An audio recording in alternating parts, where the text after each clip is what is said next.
Episode 31 friendship. Bharat అకౌంట్ను hack చేయడానికి try చేసిన హ్యాకర్ను బ్యాంక్లోని సేఫ్టీ సిస్టమ్ కనిపెడుతోంది.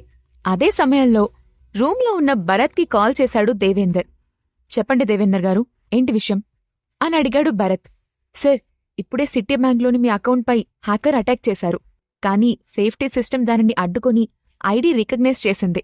ఆ పని చేయడానికి ట్రై చేసిన హ్యాకర్ విల్లాస్ ఏరియాలోని విహారీ విల్లాలో ఉన్నట్లుగా సిస్టమ్ కనిపెట్టింది అని చెప్పాడు దేవేందర్. అది విన్న భరత్, అయితే విహారీ ఈ ఆటలో చాలా దూరం వెళ్లాడని అనుకుంటున్నాడన్నమాట అని ఎగతాళిగా అన్నాడు. సార్, ఈ సంగతి మనం మీ ఫ్యామిలీకి తెలియజేయాల్సిన అవసరం ఉందా అని అడిగాడు దేవేందర్. లేదు, దీన్ని నేనే డీల్ చేస్తాను అని చెప్పాడు భరత్. ఓకే సార్ అంటూ కాల్ డిస్కనెక్ట్ చేసిన దేవేందర్, భరత్ సార్ ఇప్పుడు తన ప్రాబ్లమ్స్ను స్వయంగా సాల్వ్ చేసుకోగలిగే పెద్దవాళ్లైపోయారన్నమాట అని తనలో తానే అనుకున్నాడు. భరత్ తండ్రి దగ్గర్నుండి ఆ ఫ్యామిలీలో వర్క్ చేస్తున్నాడు దేవేందర్. దాదాపు భరత్కి అతను గార్డియన్తో సమానం. అందుకే భరత్ అన్ని విషయాల్లో సమర్థుడిగా తయారయ్యి రామచంద్ర ఫ్యామిలీకి వారసుడిగా మారటం కోసం అతను ఎదురుచూస్తూ ఉన్నాడు. తన ముందు విహారీ లాంటి ప్రత్యర్థి ఉన్నా దానిని ఫ్యామిలీ వరకు తీసుకునిపోకుండా తానే డీల్ చేసుకోవటం దేవేందర్కి చాలా సంతోషాన్నిచ్చింది. మరోవైపు విహారీ విల్లాలు. భరత్ అకౌంట్ వైపు చూసిన విహారీ మొహం పూర్తిగా మారిపోయింది. ఇప్పుడు తనేం చెయ్యాలో తెలియని అయోమయ స్థితిలో పడ్డాడతను. విహారీ మెదడులో అనేక ఆలోచనలు పరుగులు తీస్తున్నాయి. నేనతని ఫ్రెండ్స్ని కిడ్నాప్ చేసి హోటల్ కూడా తగలబెట్టాను. కాని నా పరిస్థితి కూడా ఆ ఆర్యంలాగే అవుతుందా అని అనుకుంటూ ఉండగానే హఠాత్తుగా అతని మనసులో ఏదో ఫ్లాష్ వెలిగినట్లు, అసలిదంతా ఈ రసూల్ వల్లే మొదలైంది. వీడొచ్చి మా మధ్య ట్రబుల్స్ క్రియేట్ చేయకుండా ఉంటుంటే విషయం ఇంత దూరం వచ్చేదే కాదు అని అనుకున్నాడు. ఆ ఆలోచన మనసులోకి రాగానే విహారీ కళ్ళు రసూల్ వైపు తిరిగాయి. సరిగ్గా అప్పుడే విహారీ చూపును గమనించాడు రసూల్. అతని మనసులోని ఆలోచనలను పసిగట్టినట్టుగా నేలచూపులు చూస్తూ, ఇప్పుడీ విహారీ ఆ భరత్తో కాంప్రమైజ్ అవ్వాలనుకుంటే నన్ను పట్టుకుని ఆ భరత్ కాడికి అప్పగించేస్తాడు అని ఊహించాడు. దాంతో వీలైనంత తొందరగా అక్కడ్నించి తప్పించుకోవాలని ఆలోచిస్తూ చిన్నగా అక్కడ్నుండి పైకి లేచి, అన్నా, నేనిప్పుడే వాష్రూమ్కెళ్ళేసొస్తాను అని అన్నాడు. విహారీ అతన్నే సూటిగా చూస్తూ, సరే వెళ్ళు అని అన్నాడు. రసూల్ హడావిడిగా ఆ గదిలో నుంచి బయటకు వెళ్లాడు. విహారీ వెంటనే తన బాడీగార్డ్స్ను పిలిచి, వెళ్ళి ఆ రసూల్ని పట్టుకోండి అని చెప్పాడు. ఓకే సార్ అంటూ వెళ్లిన బాడీగార్డ్స్ 2 నిమిషాల్లోనే వెనక్కి తిరిగొచ్చి, సార్, ఆ రసూల్ పారిపోయాడు అని అతనికి చెప్పారు. ఆ మాట విన్న విహారీ ఆశ్చర్యంగా పైకి లేచి, వాట్ నాన్సెన్స్, ఇంతలోనే ఎలా పారిపోతాడు అనన్నాడు. బాడీగార్డ్ కొంచెం తడబడుతూ, సార్, అతను బాత్రూం కిటికీలోకి దూరి బయటికి దూకేశాడు. మేమతన్ని పట్టుకోవడానికి వెళ్లేసరికి అతను పారిపోయాడు అని చెప్పాడు. మరి మీరింకా ఇక్కడేం చేస్తున్నారు? వెళ్ళండి, ఎలాగైనా సరే వాణ్ణి పట్టుకుని నా దగ్గరకు తీసుకురండి అని కోపంగా ఆర్డర్ వేశాడు విహారీ. ఎస్ సార్ అంటూ హడావిడిగా బయటకు పరిగెత్తారు బాడీగార్డ్స్. విహారీ కోపంతో టేబుల్పై ఉన్న గ్లాస్ను విసిరికొట్టి, ఈ రసూల్ గాడు చాలా తెలివిగా ఉన్నాడు అని అంటూ పక్కనే ఉన్న రాజీవ్ వైపు చూశాడు. నెమ్మదిగా తన కోపాన్ని కంట్రోల్ చేసుకుంటూ, చూడు రాజీవ్, నాకోసం నువ్వు భరత్ దగ్గరికి వెళ్ళి అతనితో ఒక మెసేజ్ చెప్పాలి అని అన్నాడు. అప్పటికే అక్కడ జరుగుతున్నవన్నీ చూస్తున్న రాజీవ్ విహారీ తననేం చేస్తాడు అని భయపడుతున్నాడు. కాని తాను అనుకున్న దానికంటే విరుద్ధంగా విహారీ తనను భరత్తో మాట్లాడమని చెప్పటంతో అతను షాక్ అవుతూ, ఏంటి సార్ అని అడిగాడు. భరత్ నాకు మధ్య మిస్అండర్స్టాండింగ్ క్రియేట్ చేసింది రసూల్ అని, నేనిప్పుడతనితో కాంప్రమైజ్ అవ్వడానికి సిద్ధంగా ఉన్నానని నువ్వెళ్ళి అతనితో చెప్పాలి అని అన్నాడు విహారీ. అసలే భరత్ని నమ్మకద్రోహం చేశాడనే బాధల్లో ఉన్న రాజీవ్ అతని ముందుకు వెళ్లడానికి భయపడుతున్నాడు. కాని అతన్ని కలిసి జరిగిందంతా చెప్పి క్షమాపణ కోరితే భరత్ తనను క్షమిస్తాడని ఎక్కడో నమ్మకం కూడా ఉంది. అందుకే విహారీ చెప్పిందానికి ఒప్పుకుంటూ, సరే, నేనిప్పుడే వెళ్తాను సార్ అని అన్నాడు. ఇక నువ్వు వెళ్ళొచ్చు అని నీరసంగా చెప్పాడు విహారీ. అర్ధరాత్రి అవుతుండగా ఖ్యాతి నుంచి ఫోన్ కాల్ రావటం చూసి కాల్ లిఫ్ట్ చేశాడు భరత్. భరత్, మా వాళ్లు మీ క్లాస్మేట్స్ని కనిపెట్టేశారు అని చెప్పింది ఖ్యాతి. భరత్ వెంటనే బెడ్పై నుంచి లేచి కూర్చుంటూ, ఎక్కడున్నారు వాళ్ళు అని అడిగాడు. సిటీకి దూరంగా ఉన్న గెస్ట్ హౌస్లో ఉన్నారు అని చెప్పింది ఖ్యాతి. నువ్వీసారి నిజంగా చాలా బాగా వర్క్ చేశావు అంటూ ఖ్యాతిని మెచ్చుకున్నాడు భరత్. ఖ్యాతి ఆ మాటలకు కొంచెం తడబడుతూ కానీ వాళ్ళు మా స్టాఫ్ వల్ల బయటికి రాలేదు భరత్, వాళ్ళంతట వాళ్లే బయటకొచ్చారు అని అంది. నువ్వేం చెప్తున్నావు అని అర్థం కానట్టుగా అడిగాడు భరత్. అవును, లేఖ లక్ష్మణ్లు మా వాళ్లకు కనిపించారు. వాళ్లు చెప్పిన దాని ప్రకారం విహారీ స్వయంగా వాళ్ళని వదిలేశాడంట అని చెప్పింది ఖ్యాతి. ఆ మాట వినగానే భరత్ అనుమానంగా అసలీ విహారీ ఉద్దేశం ఏమై ఉంటుంది అని తనలో తానే అనుకున్నాడు. నేను మీ ఫ్రెండ్స్ని తీసుకుని హోటల్కే వస్తున్నాను, డైరెక్ట్గా కలిసి విషయాన్ని ఎక్స్ప్లెయిన్ చేస్తాను అని చెప్పింది ఖ్యాతి. సరే, నేను వెయిట్ చేస్తూ ఉంటాను అంటూ కాల్ డిస్కనెక్ట్ చేశాడు భరత్. 1 గంట గడిచేసరికి లక్ష్మణ్ లేఖలతో పాటు పిఆర్ హోటల్కి చేరుకుంది ఖ్యాతి. హోటల్లో అడుగుపెట్టిన లేఖ, లక్ష్మణ్ ప్రస్తుతం ఆ హోటలున్న పరిస్థితిని చూసి షాక్ అయ్యారు. ఏం జరిగిందో వాళ్లకర్థం కాలేదు. కాని లోపలికి వెళ్లగానే అక్కడ కనిపించిన భరత్ని చూసి వాళ్ళిద్దరూ సంతోషంగా ముందుకు వెళ్లారు. లక్ష్మణ్ వెంటనే భరత్ని హక్ చేసుకుంటూ నిన్ను మళ్ళీ చూస్తాననుకోలేదు మామా అంటూ నవ్వాడు. భరత్ నవ్వి నేనుండగా నువ్వెక్కడికెళ్తావు అని అన్నాడు. వాళ్లు మాట్లాడుతూ ఉండగానే హోటల్లోకి అడుగుపెట్టాడు రాజీవ్. ఆ క్షణంలో అతన్ని అక్కడ చూసిన లక్ష్మణ్ ఆశ్చర్యపోతూ రాజీవ్, నువ్విక్కడా? ఇన్ని రోజులు ఏమైపోయావు అని ఆశ్చర్యంగా అడిగాడు. అప్పుడు భరత్ నవ్వుతూ మీరు రిలీజ్ అవ్వడానికి కారణం రాజీవే కదా అనంటూ అతని వైపు సూటిగా చూశాడు. భరత్ మాటల్లోని వెటకారాన్ని అర్థం చేసుకున్న రాజీవ్ తన మొహంపై పట్టిన చెమటలను తుడుచుకుంటూ లేదు భరత్, నన్ను క్షమించు అని అన్నాడు. అతని మాటలకు లక్ష్మణ్ అర్థం కానట్టుగా చూస్తూ మీ ఇద్దరూ దేని గురించి మాట్లాడుకుంటున్నారు అని అడిగాడు. రాజీవ్ తలంచుకొని నేను భరత్కి ద్రోహం చేశాను, ఈ హోటల్ తగలబెట్టడానికి ఆ విహారీకి హెల్ప్ చేశాను, అంతేకాకుండా మిమ్మల్ని విడిచిపెట్టాలంటే 3 కోట్ల డబ్బును ట్రాన్స్ఫర్ చేయమని అడిగాను అని చెప్పి తలెత్తి భరత్ వైపు చూస్తూ కాని నేనిదంతా కావాలని చేయలేదు భరత్, ఆ విహారీ నా గర్ల్ ఫ్రెండ్ను కిడ్నాప్ చేసి ఇదంతా చేయమని నన్ను బెదిరించాడు అని చెప్పాడు రాజీవ్. ఆ మాటలు వినగానే లక్ష్మణ్ కోపంగా అంటే నువ్వు నీ గర్ల్ ఫ్రెండ్ కోసం భరత్కి ద్రోహం చేశావా? ఛీ, ఈ మాట చెప్పడానికి సిగ్గులేదు. నువ్వు చేసిన ఈ పని వల్ల ఇంత పెద్ద హోటల్ ఎంత నష్టాన్ని భరించాలో తెలుసా?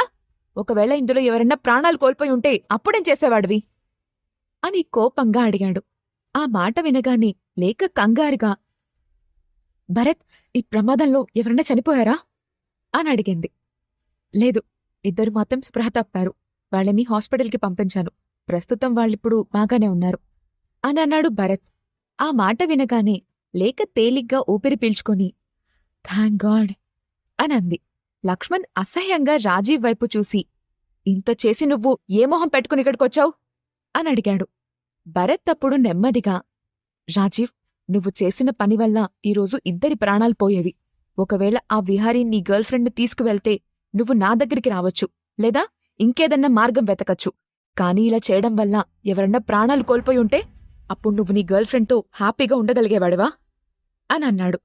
ఆ మాటకు రాజీవ్ సమాధానం చెప్పలేక తడబడుతూ కాని ఆ టైంలో నేను అంటూ ఆగిపోయాడు.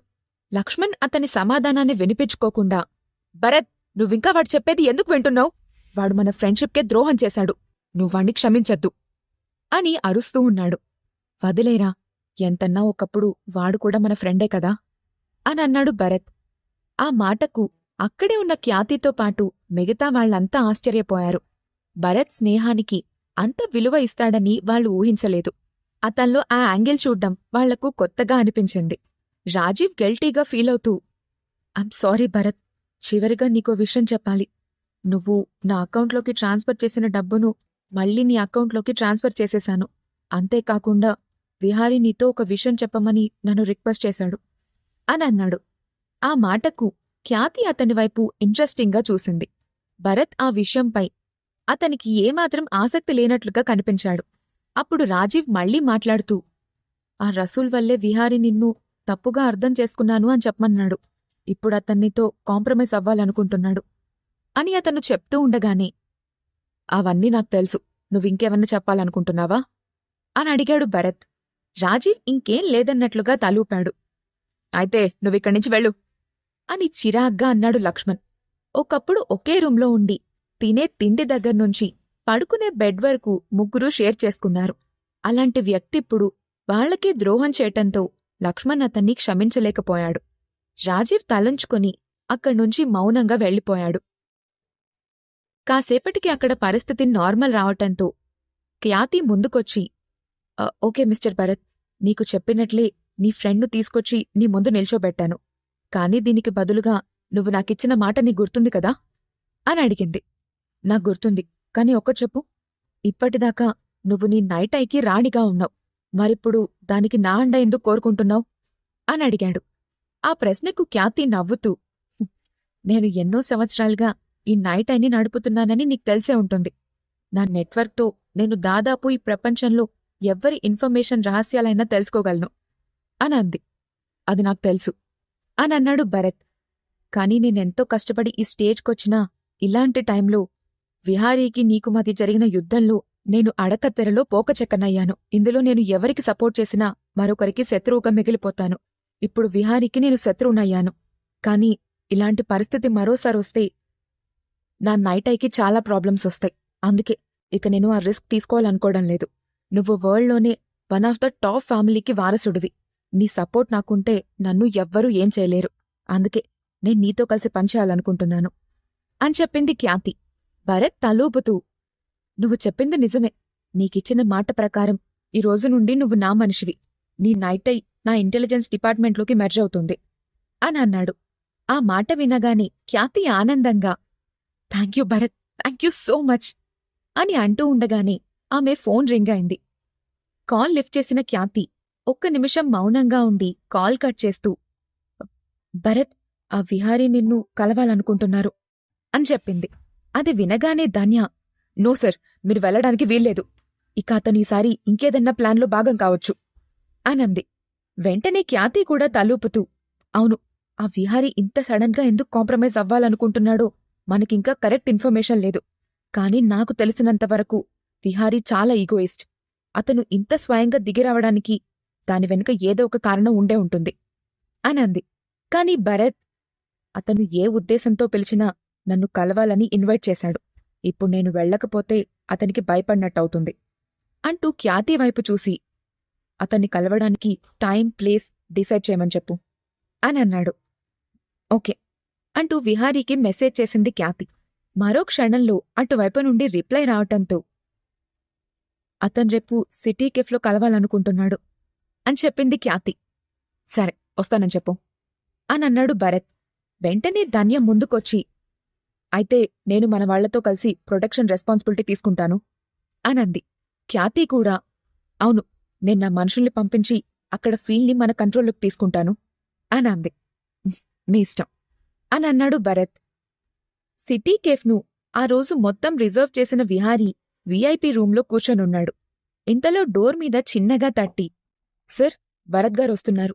అతనితో పాటు నైట్ ఐ బాస్ ఖ్యాతి ఇంకా చాలామంది ఉన్నారు అని చెప్పాడు బాడీగార్డ్.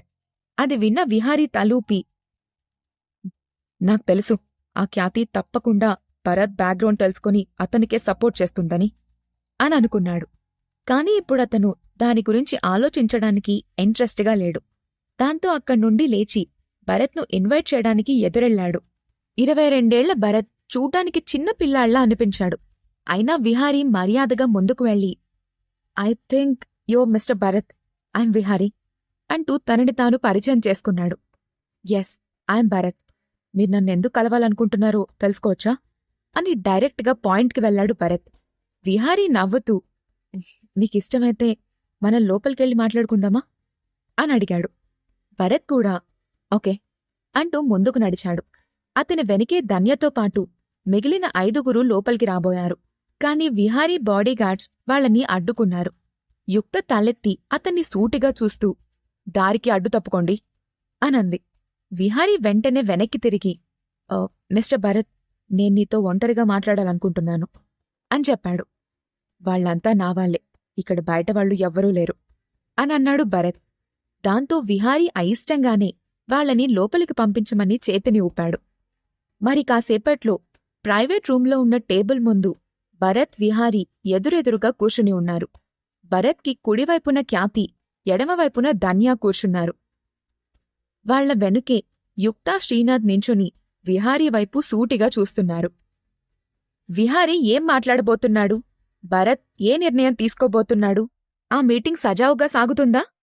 ఈ ప్రశ్నలకు సమాధానాలు తెలుసుకోవాలంటే తర్వాత ఎపిసోడ్ వినాల్సిందే. ఎపిసోడ్ 32 డబ్బుల వర్షం. విహారీ తనతో మాట్లాడాలని ఇన్వైట్ చేయటంతో సెక్యూరిటీతో కలిసి సిటీ కేఫ్కి వెళ్తాడు భరత్. టేబుల్పై వేడివేడి కాఫీ కప్లో సర్వ్ చేసుంది. విహారీ తన కప్పును చేతిలోకి తీసుకుంటూ ఎదురుగా ఉన్న ఖ్యాతిని ఒకసారి చూసి, ఈ ఖ్యాతి నేను అడిగిన ఇన్ఫర్మేషన్ ఇవ్వనన్నప్పుడే నాకర్థమైంది ఆమె మీకు సపోర్ట్ చేస్తుందని. కానీ ఇంతకీ మీరు ఏ ఫ్యామిలీకి చెందినవారో నాకింకా తెలియలేదు మిస్టర్ భరత్ అని అన్నాడు. భరత్ కళ్ళెత్తి, రామచంద్ర ఫ్యామిలీకి వారసుణ్ణి, భరత్ రామచంద్ర అని చెప్పాడు. వాట్? ఒక్కసారిగా షాక్ అయ్యాడు విహారీ. ఆ మాట వినగానే అతని చేతిలో ఉన్న కాఫీ కప్ తడబడి కాఫీ టేబుల్పై చెందింది. అతని కంగారును చూసి నవ్వుకుంటూ భరత్, మీరు సరిగ్గానే విన్నారు, రామచంద్ర ఫ్యామిలీ అని మళ్ళీ చెప్పాడు. No, how is it possible? మీరు నాతో అబద్ధం చెప్పట్లేదు కదా అని అనుమానంగా అడిగాడు విహారీ. వరల్డ్లోనే టాప్ బిలియనేర్ అయిన రామచంద్ర ఫ్యామిలీ గురించి విహారీ చాలాసార్లు విన్నాడు. వాళ్లతో పోలిస్తే సౌత్లో మాత్రమే ఇంపాక్టున్న తన ఫ్యామిలీ దేనికి సరిపోదు అని అతనికి బాగా తెలుసు. భరత్ అతన్ని సూటిగా చూస్తూ, మీతో అబద్ధం చెప్పాల్సిన అవసరం నాకు లేదు. ఇప్పుడు కూడా మీరు నాతో తలపడాలనుకుంటే నేను రెడీగా ఉన్నాను అని చెప్పాడు. విహారీ వెంటనే సర్దుకుంటూ, లేదు, నేను మీతో తలపడ్డానికి రాలేదు. నేను మీకు సారీ చెప్పడానికే వచ్చాను అని అన్నాడు. ఆ మాటకు భరత్ నొసలు అనుమానంగా ముడుచుకున్నాయి. అప్పుడు విహారీ, అవును మిస్టర్ భరత్, అసలు మీరెవరో, ఎలా ఉంటారో కూడా నాకు తెలీదు. కాని ఆ రసూలొచ్చి మీ గురించి నాతో లేనిపోని అబద్ధాలు చెప్పి మిమ్మల్ని నాకు శత్రువుగా ప్రొజెక్ట్ చేశాడు. అందుకే నేను మిమ్మల్ని ఇబ్బంది పెట్టాను. దీనికి మీరు నన్ను క్షమించగలరా అని అడిగాడు. ఆ మాటకు భరత్ అతన్ని అనుమానంగా చూస్తూ, ఆ రసూల్ చెప్పిన మాటలు విని మీరు నాతో పోటీ పడ్డారంటే నేను నమ్మను అని అన్నాడు. నిజమే, తను చెప్పిన మాటలు మాత్రమే కాదు, ఆర్యన్ ఫ్యామిలీపై మీరు తీర్చుకున్న రివెంజ్ కూడా నాకు మీపై ద్వేషం కలిగేలా చేసింది. ఎందుకంటే ఆర్యన్ ఫ్యామిలీతో నాకు మంచి సంబంధాలున్నాయి. మీరతని ఫ్యామిలీని నాశనం చేశారని చెప్పి నన్ను మీపై రెచ్చగొట్టాడు రసూల్. అందుకే నేను మీ హోటల్ను క్లోజ్ చేయించాను. ఆ తరువాత మీరు నా ఫ్యాక్టరీని నాశనం చేశారు. అందుకే నేను మీ హోటల్ను తగలబెట్టించాను. It's all like a chain of events అని చెప్పాడు విహారీ. అతని మాటలకు భరత్ ఏం మాట్లాడకుండా సైలెంట్గా ఉండటంతో విహారీనే మళ్లీ మాట్లాడుతూ, మీ హోటల్కి జరిగిన నష్టానికి నేను కాంపన్సేట్ చేస్తాను. ఈ గొడవని ఇంతటితో ఆపేద్దాం అని అన్నాడు. భరత్ అతని వైపు సూటిగా చూస్తూ, ఈ నష్టానికి నువ్వు ఎంత కాంపన్సేట్ చేయాలనుకుంటున్నావు అని అడిగాడు. 1000 కోట్లు అని చెప్పాడు విహారీ. భరత్ నవ్వుతూ, ఏంటి జోక్ చేస్తున్నావా అని అన్నాడు. లేదు, ఇది మా ఫ్యామిలీ ఆస్తిలో నాకున్న భాగం, నేనింతే ఇవ్వగలను అని అన్నాడు విహారీ. భరత్ ఒక్క క్షణం ఆలోచించి, సరే 1000 కోట్లతో పాటు ఆ రసూల్ని కూడా నాకు అప్పగించు అని అన్నాడు. ఆ మాటకు విహారీ తన చూపును కిందకు వాల్చి, ఆ రసూలిప్పుడు నా దగ్గర లేడు, పారిపోయాడు అని కోపంగా పళ్ళు కొరుకుతూ చెప్పాడు. పక్కనే ఉన్న ఖ్యాతి వాళ్ళిద్దరి మాటలు వింటూ ఆశ్చర్యపోయింది. 1000 కోట్లు భరత్కి కేవలం గడ్డిపోచతో సమానం. అయినా కేవలం 1000 కోట్లకే విహారీతో శత్రుత్వాన్ని వదులుకోవడానికి అతనొప్పుకున్నాడు. మరోవైపు విహారీ తన దగ్గరున్న డబ్బు మొత్తాన్ని భరత్కి ఇవ్వటానికి రెడీ అయ్యాడు. ఇదంతా చూసి వాళ్ళిద్దరూ ఎవరికి వారే సరిగ్గా ఆలోచించారు అనుకుంద అమ్మాయి. వెనుక నిలబడి చూస్తున్న యుక్తా, శ్రీనాథ్లు కూడా అక్కడ జరుగుతున్న దానికి ఆశ్చర్యపోయారు. అంత పెద్ద గొడవని ఎదురెదురుగా కూర్చుని నవ్వుతూ పరిష్కరించుకోవడం వాళ్లకు విచిత్రంగా అనిపించింది. దాంతోపాటు భరత్ కూడా డబ్బుకు పెద్దగా విలువ ఇవ్వకుండా అడ్జస్ట్ అయిపోవడాన్ని వాళ్లు గమనించారు. ఓకే మిస్టర్ విహారీ, నేనీ డీల్కి ఒప్పుకుంటున్నాను. మనం కొన్ని వదులుకుంటేనే కొన్నింటిని పొందగలం. ఈ గొడవ వదిలేస్తేనే అందరూ ప్రశాంతంగా ఉంటారనుకుంటే నేనీ గొడవని వదులుకోవడానికి సిద్ధంగా ఉన్నాను అని అన్నాడు. ఆ మాట వినగానే విహారీ మనసు ఒక్కసారిగా తేలికైనట్టుగా అయింది. తను 1000 కోట్లు పోగొట్టుకున్నందుకు అతనికి కొంచెం బాధగానే ఉన్నా భరత్ ఫ్యామిలీతో శత్రుత్వం అంతటితో ఆగిపోతున్నందుకు సంతోషపడ్డాడు. దాంతో అతను నవ్వి, థాంక్యూ మిస్టర్ భరత్. ఈ అకేషన్ను సెలబ్రేట్ చేసుకోవడానికి ప్రస్తుతం వైన్తో కాకపోయినా నేనిచ్చిన కాఫీ తాగండి అంటూ భరత్ ముందున్న కాఫీ కప్పుతో చేర్స్ కొట్టాడు. అప్పుడు భరత్ తన కప్పును చేతిలోకి తీసుకొని, ఇంకా నాకు అర్థం కాని విషయం ఒకటుంది. ఇంత హఠాత్తుగా మీరు కాంప్రమైజ్కెందుకొచ్చారో నేను తెలుసుకోవచ్చా అని అన్నాడు. ధన్య కూడా అదే అనుమానంతో ఉండటంతో ఆమె సమాధానం కోసం విహారీ వైపు ఆసక్తిగా చూసింది. విహారీ దానికి నవ్వుతూ, మీ బ్యాంక్ అకౌంట్ను హ్యాక్ చేశారని మీకు తెలిసే ఉంటుంది. అది చేసింది నేనే. నిన్న హ్యాకర్ మీ అకౌంట్లో ఎంటర్ అయిన తర్వాత అందులో ఉన్న మీ డిపాజిట్ నన్ను నిజంగా భయపెట్టింది. నేను మీతో సమానంగా పోటీ పడలేనని నాకు అర్థమైంది. అలా చేస్తే మా ఫ్యామిలీ చాలా పెద్ద నష్టం ఎదుర్కోవాల్సి ఉంటుంది. అందుకే నేను దీన్ని ఇంతటితో ముగించాలి అనుకుంటున్నాను. మీరు ఇంతవరకు నాకు తెలీదు. మీతో ఫ్రెండ్షిప్ చేయాలని కూడా నేను అనుకోవడం లేదు. కానీ ఒకవేళ ఫ్యూచర్లో ఎప్పుడైనా సరే నేను మీకు ఉపయోగపడతాను అనిపిస్తే దాన్ని నేను తప్పకుండా చేయగలనని మీకు మాటిస్తున్నాను అని అన్నాడు. మనం ఫ్రెండ్స్గా మారగలమా లేదా అనేది ఫ్యూచర్లోనే తెలుస్తుంది. అప్పటి వరకు నేను కూడా ఈ శత్రుత్వాన్ని పొడిగించాలి అనుకోవడం లేదు అని అన్నాడు భరత్. ఓకే మిస్టర్ భరత్, మీకు ఎలా ఇష్టపడితే అలానే చేయండి అని అన్నాడు విహారీ. ఇంకా మీరు నాతో మాట్లాడాల్సిందేమన్నా ఉందా అని అడిగాడు భరత్. లేదని విహారీ తలూపటంతో, ఇంక నేను బయలుదేరతాను అంటూ అక్కడ్నుంచి లేచి తన వాళ్లతో బయటికొచ్చేశాడు భరత్. భరత్ వెళ్లిన వైపే చూస్తున్న విహారీ వెంటనే తన అసిస్టెంట్కి కాల్ చేసి, వీలైనంత త్వరగా 1000 కోట్లు రెడీ చేయండి అని చెప్పాడు. మరో 3 రోజుల తర్వాత విహారీ అకౌంట్ నుండి 1000 కోట్లు భరత్ అకౌంట్కి ట్రాన్స్ఫర్ అయ్యాయి. అదే రోజు సాయంత్రం భరత్ కొత్తగా కొన్న క్లబ్ హౌస్ ఈడెన్ గార్డెన్స్ పేరుతో ఓపెనింగ్ జరుగుతోంది. స్టార్టింగ్ ఆఫర్స్ కింద కొన్ని రకాల డిస్కౌంట్స్ కూడా ప్రకటించారు. బార్ నుండి సింగర్గా వచ్చిన రవళి ఆ క్లబ్లో సింగర్గా రిక్రూట్ అయింది. క్లబ్లో గ్రౌండ్ ఫ్లోర్ మొత్తం అప్పటికే కస్టమర్స్తో నిండిపోయింది. వచ్చిన వాళ్లందర్నీ ఎంటర్టైన్ చేసేందుకు ముందుగా స్టేజ్ పైకొచ్చిన రవళి పాట పాడ్డం మొదలుపెట్టింది. స్లో మెలడీతో స్టార్ట్ అయిన ఆమె గొంతు ఒక్కసారిగా క్లబ్లో జరుగుతున్న సందడిని మొత్తాన్ని నిశ్శబ్దంగా మార్చేసింది. అందరూ ఆమె పాటను వింటూ మంత్రముగ్ధులవుతున్నారు. మరి కాసేపటికి మెలోడీ సాంగ్ నుండి ఆమె జోష్ఫుల్ సాంగ్లోకి మారిపోతూ అన్ని రకాల పాటలను మెడ్లీ చేసింది. దాంతో క్లబ్ హౌస్ మొత్తానికి ఆమె పాట ప్రధాన ఆకర్షణ అయింది. ఫస్ట్ ఫ్లోర్లో భరత్ అతని టీం మెంబర్స్తో పాటు లేక లక్ష్మణ్లతో కూర్చుని ఉన్నాడు. అందరి చేతుల్లోనూ ఆల్కహాల్ గ్లాసెస్ ఉన్నాయి. ముందుగా ఖ్యాతి తన చేతిలోని వైన్ గ్లాస్ను ఎత్తి, నేను నీతో కలిసి పనిచేస్తానని అస్సలు ఊహించలేదు mister Bharat, I'm very happy అని అంది. పక్కనే ఉన్న శ్రీనాథ్ కూడా, అవును, ఇలాంటి బాస్ దొరకడం నిజంగా మన అదృష్టం అని అన్నాడు.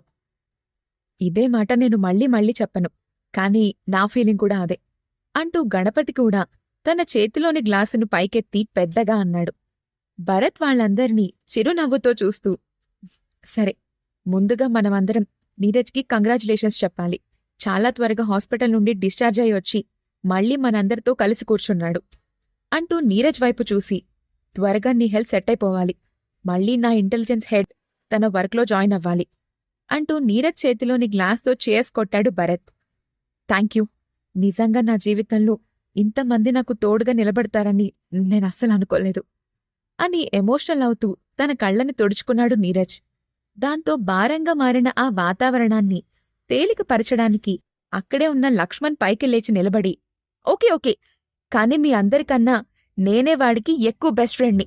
ఆ ప్లేస్ మాత్రం ఎవ్వరూ రీప్లేస్ చేయలేరు అని గర్వంగా అన్నాడు. ఆ మాటకు భరత్ నవ్వి, నిజమే, నీ ప్లేస్ ఎవ్వరూ రీప్లేస్ చేయలేరు. అందుకే ఈరోజు నీ కోరికొకటి తీర్చబోతున్నాను అని అన్నాడు. ఏంటిది అంటూ ఆత్రంగా అడిగాడు లక్ష్మణ్. మన బార్లో పనిచేసే రోజుల్లో నువ్వొకసారి నాతో చెప్పావు, గుర్తుందా? నీ దగ్గర చాలా డబ్బులుంటే వాటిని చిత్తు కాగితాల్లా విసిరేస్తూ అందరికీ పంచిపెట్టాలి అనుందని అని గుర్తుచేశాడు భరత్. అవును, అది నాకు ఎప్పటికీ తీరని కోరిక అని నవ్వుతూ చెప్పాడు లక్ష్మణ్. లేదు, ఆ కోరికిప్పుడు తీరబోతుంది అంటూ ధన్యవైపు చూశాడు భరత్. వెంటనే ధన్య లోపలికెళ్ళి ఒక్క నిమిషంలో సూట్ కేసుతో బయటకొచ్చి దానిని లక్ష్మణ్ ముందు పెట్టి ఓపెన్ చేసింది. అందులో ఉన్న నోట్ల కట్టల్ని చూసి ఆశ్చర్యంగా లక్ష్మణ్ కళ్ళు పెద్దవి చేసి అర్థం కానట్టుగా భరత్ వైపు చూశాడు. భరత్ నవ్వుతూ, ఈరోజు నీ కోరికను నేను నెరవేరుస్తాను. ఇప్పుడీ డబ్బంతా నీదే. వెళ్ళి మన క్లబ్ హౌస్ ఓపెనింగ్కి వచ్చిన వాళ్ళ అందరికీ రిటర్న్ గిఫ్ట్ కింద ఈ డబ్బునిచ్చేసేయ్. దాన్ని నువ్వు ఎలా ఇచ్చినా నీ ఇష్టం అని అన్నాడు. ఆ మాట వినగానే లక్ష్మణ్, నువ్వు నిజమే చెప్తున్నావా అని నమ్మలేనట్టుగా అడిగాడు. అవును, వెళ్ళు అంటూ సూట్ కేసులోని నోటకట్టను తీసి లక్ష్మణ్ చేతికిచ్చాడు భరత్. లక్ష్మణ్ కొంచెం ముందుగా వెళ్లి కింద ఉన్న జనాల్ని చూసి ఆనందంగా ఆ డబ్బును మరొక్కసారి చూసి ఒక్కసారిగా గాల్లోకి వేసినాడు. పైకి లేచిన ఆ డబ్బు కాగితాలు కింద ఫ్లోర్లో ఉన్న కస్టమర్స్పై వర్షంలా కురిశాయి. అందరూ హఠాత్తుగా తమపై కురుస్తున్న ఆ డబ్బు వాసనను చూసి ఆశ్చర్యపోయారు. ఎవరికి దొరికిన నోట్లను వాళ్లు కలెక్ట్ చేయటం మొదలుపెట్టారు. అది చూసిన లక్ష్మణ్ మరింత ఆనందంతో పైనుంచి డబ్బులు వెదజల్లుతున్నాడు. కింద ఉన్న వాళ్లంతా ఆ డబ్బు కోసం తాము రిచ్ పీపుల్ అనే సంగతి కూడా మర్చిపోయి ఒకర్నొకరు నెట్టుకుంటూ డబ్బు కోసం ఎగబడుతున్నారు. ఇంతలో అదంతా చూసిన ఒక వ్యక్తి కోపంగా పైకి చూస్తూ, నీకు లెక్కలేనంత డబ్బుందని ప్రపంచానికి చూపించాలి అనుకుంటున్నావా? లేదా నీకన్నా డబ్బున్నవాళ్లు ఎవ్వరూ లేరననుకుంటున్నావా అనన్నాడు. దాంతో అందరూ ఒక్కసారిగా సైలెంట్ అవుతూ ఆ గొంతు వినిపించిన వైపు చూశారు. లక్ష్మణ్ భరత్ కూడా దిక్కాదారంతో కూడిన ఆ గొంతు కొత్తగా అనిపించి ఇంట్రెస్టింగ్గా అటువైపు చూశారు. కాని లక్ష్మణ్ అప్పటికే కొంచెం ఎక్కువ తాగేసుండడంతో, అవును, ఇప్పుడు మాకన్నా ధనవంతులు ఎవ్వరూ లేరు అంటూ తన చేతిలో ఉన్న డబ్బును మరింత ఎక్కువగా గాల్లోకి విసిరాడు. ఇదంతా మీ డబ్బు పొగరు అని పెద్దగా అన్నాడతను. భరత్ అతన్ని కొంచెం సూటిగా చూశాడు. కాని లక్ష్మణ్ అతని మాటలను పట్టించుకోకుండా, అవును, నా దగ్గర డబ్బుంది కాబట్టి నిన్ను పంచుతున్నాను. నీ దగ్గర లేకపోతే నువ్వు కూడా వాటిని తీసుకోవచ్చు. మధ్యలో ఎందుకు గొడవ చేస్తున్నావు? సైలెంట్గా ఉండు అని గట్టిగా అరిచాడు. ఆ మాటకతను కోపంగా చూస్తూ, నేనెవరో తెలిసే నువ్వీ మాట మాట్లాడుతున్నావా అని అడిగాడు. నువ్వెవరైతే నాకేంటి? నా స్నేహితుడే నాకందరికన్నా గొప్పవాడు అంటూ భరత్ భుజంపై చెయ్యి వేసి దగ్గరకు లాక్కున్నాడు లక్ష్మణ్. భరత్, నువ్వుడు లక్ష్మణ్ అని అతన్ని ఆపుతూ కింద ఉన్న వ్యక్తిని చూసి, ఎవరు నువ్వు అని అడిగాడు. పేరు Shreyas, biggest shareholder of Vajra mining company అని గర్వంగా చెప్పాడతను. ఆ మాట వినగానే అక్కడున్న కస్టమర్స్ చాలామంది షాకవుతూ, వజ్రా మైనింగ్ కంపెనీ వారసుడా అంటూ ఆశ్చర్యంగా నోరు తెరిచారు. శ్రేయాస్ నిజానికి తన తండ్రితో బిజినెస్ విషయాలు మాట్లాడ్డానికి ఆ రోజే అబ్రాడ్ నుండి హైదరాబాద్కొచ్చాడు. కాని తన తండ్రి ఏర్పాటు చేసిన బోరింగ్ డిన్నర్కు వెళ్లటం ఇష్టంలేక కాలక్షేపం కోసం బయటికొచ్చిన అతనికి అనుకోకుండా క్లబ్ హౌస్ ఓపెనింగ్ కనిపించటంతో సరదాగా లోపలికొచ్చాడు. తనను ఎవ్వరు అని అడిగితే భరత్ను సూటిగా చూస్తూ, ఇంతకీ నువ్వెవరో తెలుసుకోవచ్చా అని అడిగాడు శ్రేయాస్. నా పేరు భరత్ రామచంద్ర అని చెప్పాడు భరత్. ఆ మాటకు శ్రేయాస్ కొంచెం వింతగా మొహం పెట్టి, అవునా, నేనెప్పుడూ నీ గురించి వినలేదు. కాని నువ్వు చాలా పొగరుగా ప్రవర్తిస్తున్నావు. ఈరోజు నిన్ను కలవడం నాకు నచ్చలేదు అని చెప్పి అక్కడ్నుండి విసురుగా బయటికి వెళ్ళిపోయాడు. భరత్ అతను వెళ్ళిపోయిన వైపే చూసి చిన్నగా నవ్వుకుంటూ, ఇతను నిజంగా ధనవంతుడైన అమాయకుల్లా ఉన్నాడు. లేకుంటే నా ఫ్యామిలీ పేరు తెలియకుండా ఉంటుందా అని అనుకున్నాడు. సూట్ కేసులోని డబ్బును చల్లడం పూర్తవటంతో లక్ష్మణ్ ఆనందంగా భరత్ను కౌగలించుకొని, నా చిరకాల కోరిక తీర్చేశావు మై డియర్ ఫ్రెండ్ అని అన్నాడు. భరత్ నవ్వుతూ, సరే, ఇంక వెళ్ళి కూర్చుందాం పదా అని చెప్పి కిందకు చూసి, మీరిదంతా పట్టించుకోవద్దు, ఎంజాయ్ దిస్ ఈవినింగ్ అని అన్నాడు. దాంతో మళ్లీ క్లబ్లో సందడి మొదలైంది. లక్ష్మణ్తో పాటు టేబుల్ ముందుకొచ్చి కూర్చున్నాడు భరత్. ఆ శ్రేయాస్ గురించి తెలుసుకోవడానికి ఎవరన్నా పంపించినా అని అడిగింది ఖ్యాతి. లేదు, అతను ఒక డబ్బున్న ఆవేశపరుడు. అతనితో మనకి ఎలాంటి ప్రాబ్లం లేదు అని అన్నాడు భరత్. ఓకే, అంటూ వైన్ సిప్ చేసింది ఖ్యాతి. ఆ రసూల్ గురించేంటి అని అడిగాడు భరత్. ఆ మాటకు ఖ్యాతి కొంచెం ఇబ్బందిగా చూసి, నేనతన్ని ఇంకా పట్టుకోలేకపోయాను. బహుశా సిటీ నుండి బయటకు పారిపోయి ఉంటాడు అనుకుంటున్నాను అని చెప్పింది ఖ్యాతి. భరత్ నవ్వుతూ, ఆ రసూల్గాడు పారిపోవటంలో మాస్టర్ డిగ్రీ చేసినట్టున్నాడు. సరే వదిలేసేయ్. వాడు ఎక్కడికి వెళ్ళినా తిరిగి ఈ సిటీకి రావాల్సిందే. ఎప్పటికైనా మనకు దొరకాల్సిందే అనన్నాడు. ఖ్యాతి కూడా అవును అంటూ తలూపింది. రసూల్ నీపై ఇంత ద్వేషం పెంచుకున్నాడంటే ఆశ్చర్యంగా ఉంది అనంది లేఖ.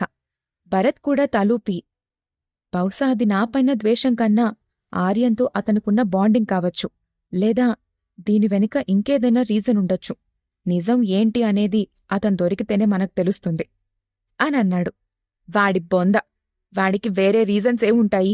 ఆ ఆర్యన్ గాడికి హెల్ప్ చేయడానికి వెళ్ళి ఇలా చిన్న చిన్నగా తప్పులు చేసుకుంటూ పోయాడు అనన్నాడు లక్ష్మణ్.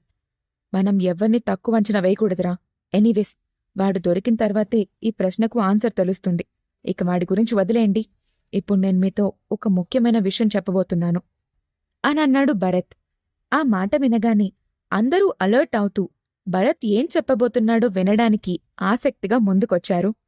భరత్ చెప్పబోతున్న విషయమేంటి? దాంతో కథలో రాబోతున్న మలుపులేమిటి?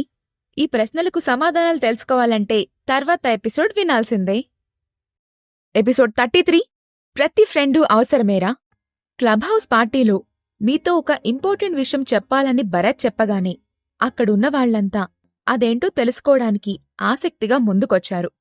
అప్పుడు భరత్ మాట్లాడుతూ, మీరందరూ ఇప్పుడు నాకు ఫ్యామిలీతో సమానం. అందుకే నా దగ్గరున్న ఒక ఐడియా మీతో చెప్పాలనుకుంటున్నాను. నేనొక ఎంటర్టైన్మెంట్ ఇండస్ట్రీని స్టార్ట్ చేయాలి అనుకుంటున్నాను. నిజానికి మా రామచంద్ర ఫ్యామిలీకి ఇప్పటికే చాలా ఎంటర్టైన్మెంట్ బేస్డ్ కంపెనీలున్నాయి. కానీ అవి కేవలం మనీ మేకింగ్ మీదే దృష్టి పెట్టాయి. అందుకే ఇప్పుడు నేను ఈ కంపెనీ ద్వారా న్యూ టాలెంట్ని ఎంకరేజ్ చేయాలి అనుకుంటున్నాను. నిజంగా టాలెంట్ ఉన్న వాళ్లని వెతికి పట్టుకుని వాళ్లని స్టార్లుగా తయారు చేయాలి. దీనికోసం వాళ్లకి మనం ముందే ట్రైనింగ్ కూడా ఇస్తాం. మన కాలేజ్లో చాలామంది టాలెంట్ ఉన్న వాళ్లని నేను చూశాను. అందుకే వాళ్లందరికీ ఒక ఆపర్చునిటీ కల్పించాలి అనుకుంటున్నాను. మన స్టూడెంట్లో ఇంట్రెస్ట్ ఉన్న వాళ్లందర్నీ తీసుకుని ట్రైనింగ్ ఇప్పించాలి. ఆ తర్వాత మన కంపెనీ ద్వారా వాళ్లతో షార్ట్ ఫిల్మ్స్, వెబ్ సిరీస్ లాంటివి తీస్తూ మూవీ ఇండస్ట్రీలోకి వెళ్లడానికి హెల్ప్ చేయాలి. అందుకే నేనీ స్టార్ కల్టివేటింగ్ ఇండస్ట్రీ స్టార్ట్ చేయబోతున్నాను. కానీ దీనిని ఆర్గనైజ్ చేయడానికి నాకొక టీం కావాలి. లక్ష్మణ్కి ఈ ఎంటర్టైన్మెంట్ ఇండస్ట్రీ గురించి ఎక్కువ నాలెడ్జ్ ఉందని నాకు బాగా తెలుసు. అందుకే అతని నేనీ కంపెనీకి సీఈఓగా చేస్తున్నాను అని చెప్పాడు. ఆ మాట వినగానే లక్ష్మణ్కు తాగిన మత్తంతా వదిలిపోయినట్లుగా అయిపోయింది. దాంతో షాకింగ్గా భరత్ వైపు చూసి, నువ్వేం మాట్లాడుతున్నావురా? నేను కంపెనీకి సీఈఓ ఏంటి? ఇంకా మన గ్రాడ్యుయేషన్ పూర్తి కాలేదు. అప్పుడే ఇవన్నీ ఎందుకు? ఓదొద్దు, నేను దీనికి ఒప్పుకోను అని అన్నాడు. భరత్ నవ్వి, ఒక సంవత్సరం తర్వాతైనా నువ్వు ఏదో ఒకటి చెయ్యాలి కదా. అదేదో నా కంపెనీకి సీఈఓగా చెయ్యి. ఇంక నువ్వేం మాట్లాడుకు అని అన్నాడు భరత్. లక్ష్మణ్ కొంచెం సీరియస్గా అతన్ని ఆపడానికి ట్రై చేస్తూ, నువ్వు నా ఫ్రెండ్వి, ఫాదర్వి కాదు. ఇలాంటివేం చేయకు అని చనువుగా కసురుకున్నాడు. నీకు ఫాదర్నైనా ఫ్రెండ్నైనా నేనే అని నాకు తెలుసు. అందుకే నీ గురించి ఆలోచిస్తున్నాను. ఇక ఆర్గ్యుమెంట్ చేయకుండా వెళ్ళి చెప్పిన పనిచెయ్యి అని ఆర్డర్ వేశాడు భరత్.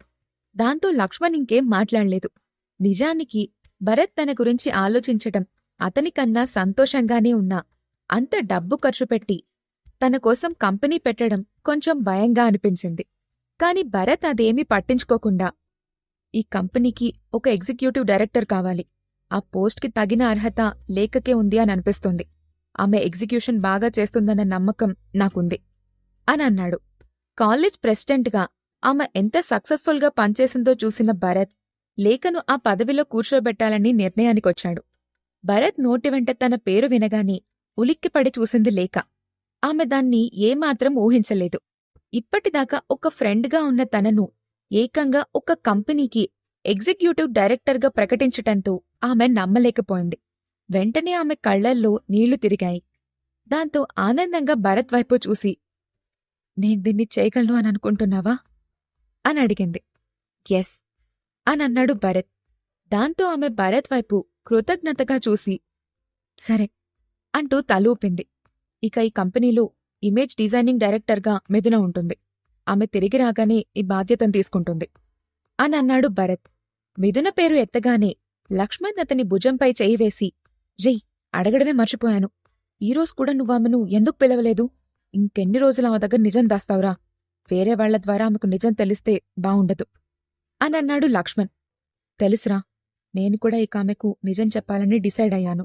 ఈ పనులన్నింటి నుంచి కొంచెం ఫ్రీ అవ్వగానే తనకు చెప్పేస్తాను అని అన్నాడు భరత్. ఓకే అని అన్నాడు లక్ష్మణ్. భరత్ ఆ టాపిక్ని మార్చేస్తూ, సరే, ఇప్పుడు మనం మొదలు పెట్టాలనుకుంటున్న కంపెనీలో టాప్ డౌన్ మెంబర్స్గా లక్ష్మణ్, లేఖ, మిథున ఉన్నారు. ఇక మీరు పని రేపటినుంచే స్టార్ట్ చేసుకోవచ్చు.